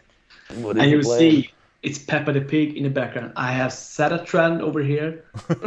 Started with my video that people will now calibrate their kind of TVs and all this kind of thing to Peppa the Pig. Fuck. I said it is of course in my YouTube algorithm now, but also it's very bright, so I want the TV to really show off here, so you can see the brightness of the TV when you're sitting 3 meters or whatever close. Do you have any ambient lighting when you watch movies, or you have everything turned off? At the side where you see now, we have a bracket where we have a plant and plant box, what we call it, and with that box we have a neon light, this LED now. Okay. So it is enhanced. A little bit of light. So, are you replacing the 20s yet for 28s, or what's the deal? When I get prestige covers creators to do a black cover for the 28s, then I'm placing an order. So get on it, prestige creators. I have one customer in line. Maybe it's not worth the production of it, but I don't know. Well, I mean, you can still get them from B&O, but the price is quite insane. So there's Is it? It's 2x a normal cover. Don't encourage prestige covers to do the same thing. I'm not saying, but there is an opening that even if you ask for the same price, like, do you care? Because you can order them without covers if you want to. Yeah. Like B&O is not saying, like, if you want these speakers naked, we're not going to say no. I just remember one of our dealer when his first ordered the pair of 28s, it was like, oh, they're so cheap, and the price margin is enormous. It's amazing. Order, and it's like, oh, they come in single, not pair as usual. That is so weird. Yeah, and he's like, hello, Bang Olufsen. Yeah, you know the order I made? Yeah, double it. So you can buy literally just one speaker? Yeah. Well, it works as one speaker. You don't have to stereo pair it. Yeah, that's why. So that's But one speaker comes in 4 boxes. You have the bass module. No, 5 boxes. Sorry. You have the bass module.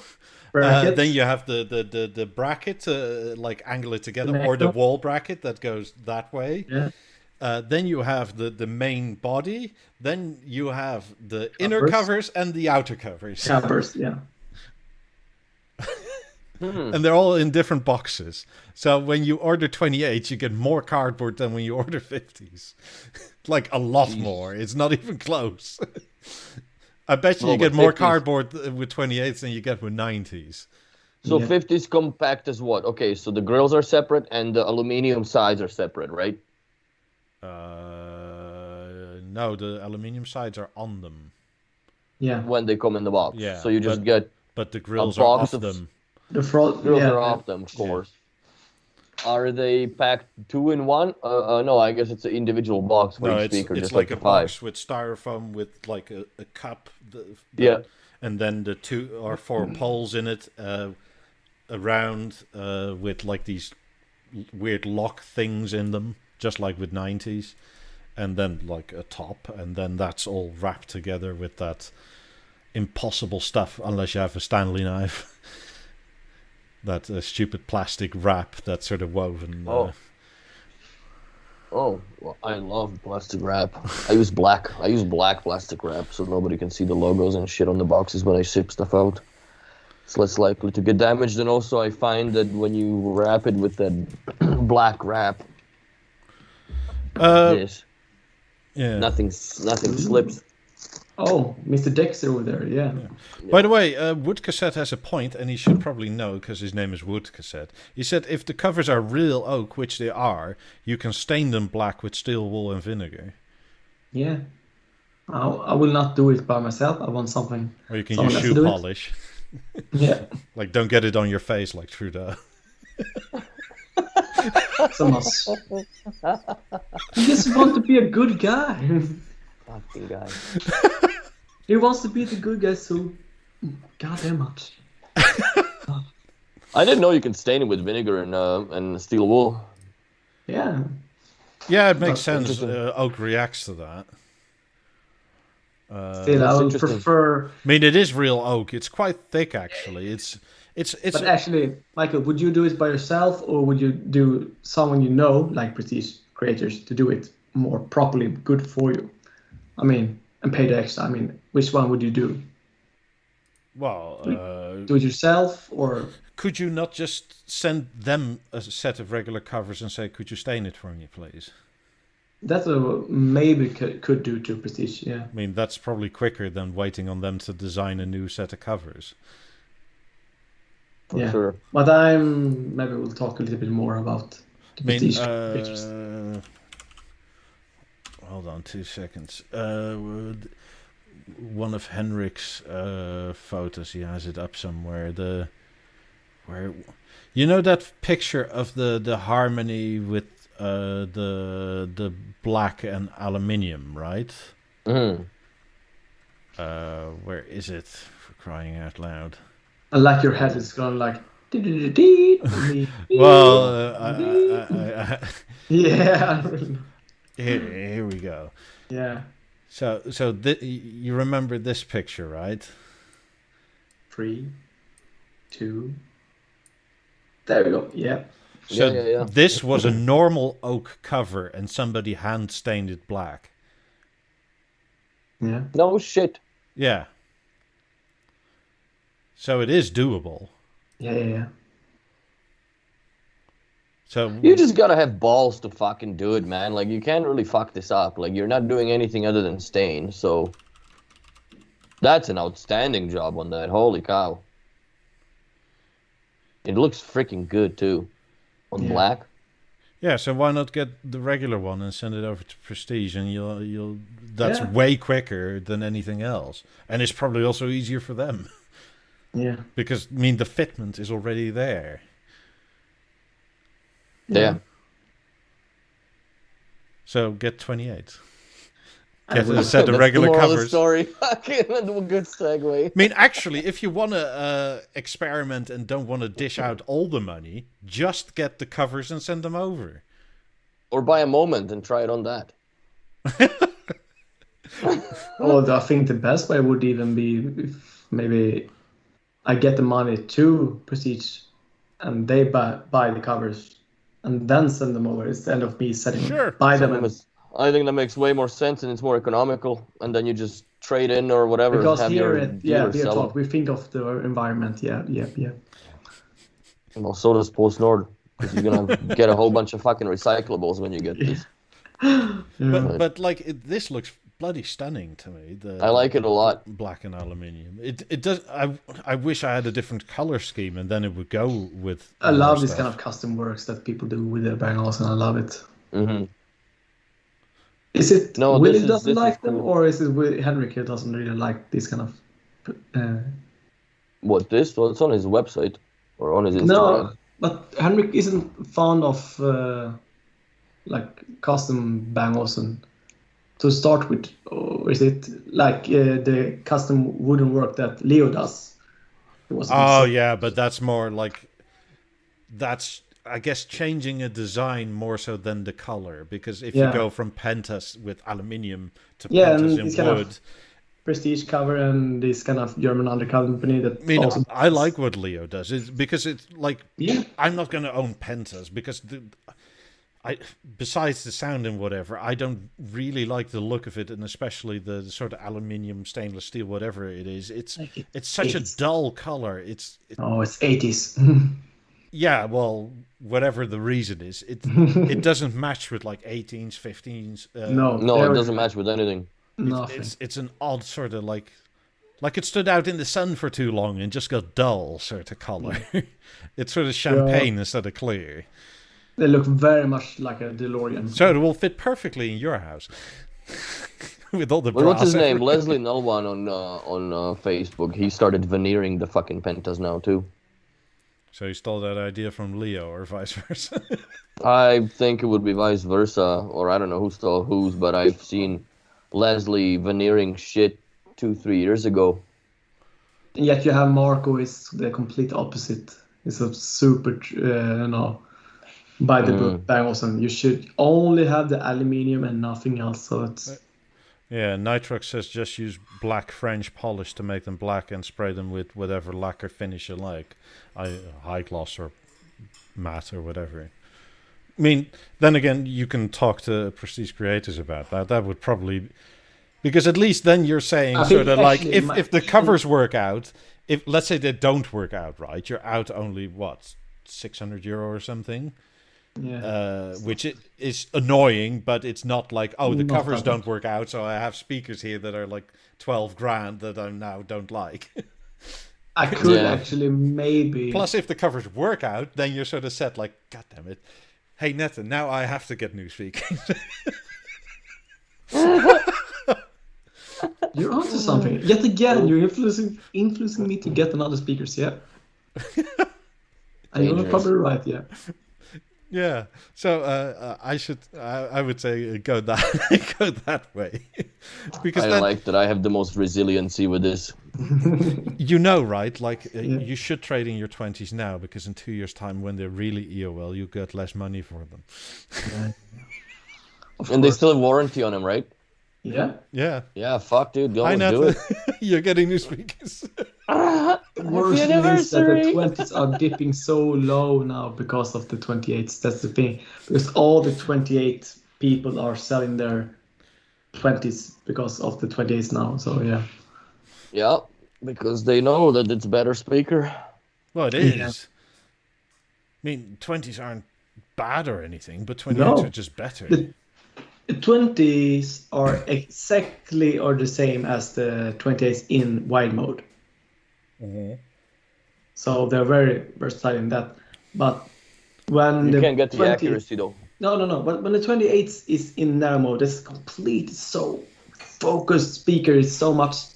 Damn, you just so much richness. It's another kind of speaker, and when you see it, it's just no, it's not that speaker. Where is the real speaker? You want to see the big full speakers.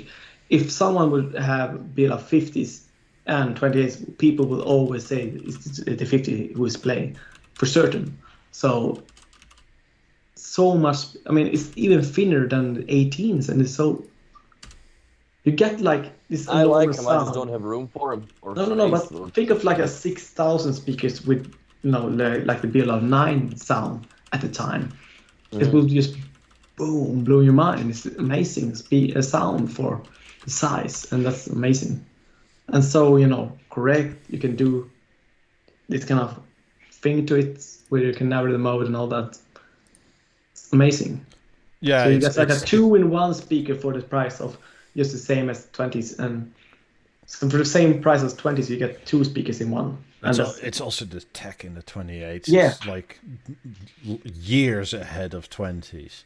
It's amazing that one follows the other, really, that there's like no intermediate step. You don't need this speaker room and all these kind of things to make sure the speakers breathe like the 50s and 90s. You don't need this. You can put them in kind of small rooms, which is kind of... But then again, they're building off of the foundation that they had developed years and years and years ago. I guess 8 years ago now, when it comes with the 90s, right? Because that speaker was in development since 2012. Because it took about 3 years for them to come up with it or to finalize it. So, I wasn't really enthused about the fact that the first thing that technology shows up is a fucking A9. I'm like, really?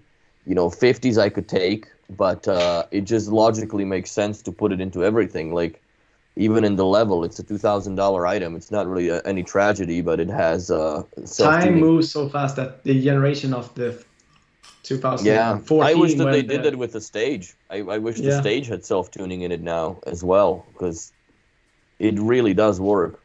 And I wonder if it's possible to do something like a tuning through the app. And I understand that the difference in microphones through different species of telephones and whatever, but wouldn't it be a possibility to have something that you can tune based on, like, you sit there, you pull up the B&O app, and you go tune, the speaker goes whoop, and then you just whatever. Yeah, it maybe does. a new generation stage, yeah. but the stage is quite like you can add treble and bass and subtract either, and but it's quite simple.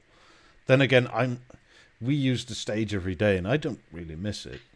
As like, Jeff it sounds good. Yeah, but Jeff Martin talked about it in his video with Henrik. When you get the microphone to adjust your or calibrate your whole system. Yeah. It couldn't be accurate enough to see if it was actually working right. So you do it by yourself. They took it out of the Eclipse because based on the Avant chassis, they had come out with the result that basically resulted in inconsistencies in the measurements, that they couldn't get the same performance in different scenarios. Where the room wasn't that though purely for the surround sound measuring? As in, can't remember if it was just the surround or just the sound. I'm pretty sure that's what Jeff was referencing, where people instead of setting like with a laser meter, like from your ear, like this is 3 point whatever meter, they just said like here's the microphone, and the microphone messed that up. Not a lot, but sometimes by 20-30 centimeters, which is enough to have a so it's not effect. Optimal. Yeah, and it also depends on like how much crap you have in your room that reflects and all that. Yeah, but if you set the distances, then you should be fine. Correct? Yeah, if you set them by yourself. Because the distances only worked with WiSA speakers. The distances never worked on self-measurements for power-linked speakers. It always knew how far the 17s or 18s or a 19 was, but it never knew how much the wired speakers were. By the way, quick question from Brendan before I'm going to call it. He's thinking of 12.2s or 12.3s for rears and then getting either 28s or 50s. I would just get 12.3s as rears. I mean, why not? If they're too much, turn them down. Because you're not going to find them. They're going to be that much bassier. I would do 12.3s for sure. I would go 12.2s because they look way better, much more proportional. Majority rules, goddammit, 12.3s, they look better. Personally, what I would do if I were you, I would buy the 50s. I would start with the front and then worry about the ass end of it, even though... and the reason why I say that, because you already have the 8000s, so who's to say to not buy two fucking receivers and a pair of bows or something, and just throw the receivers in the back and have the 8000s for your surround speakers for the time being, and go fix Don's TV and put it up high. That's right, and go and raise Don's TV. If you get 12s, please though have them tweeter side up. That looks so much better than tweeter side down. Depends how high they are, dude. Yeah.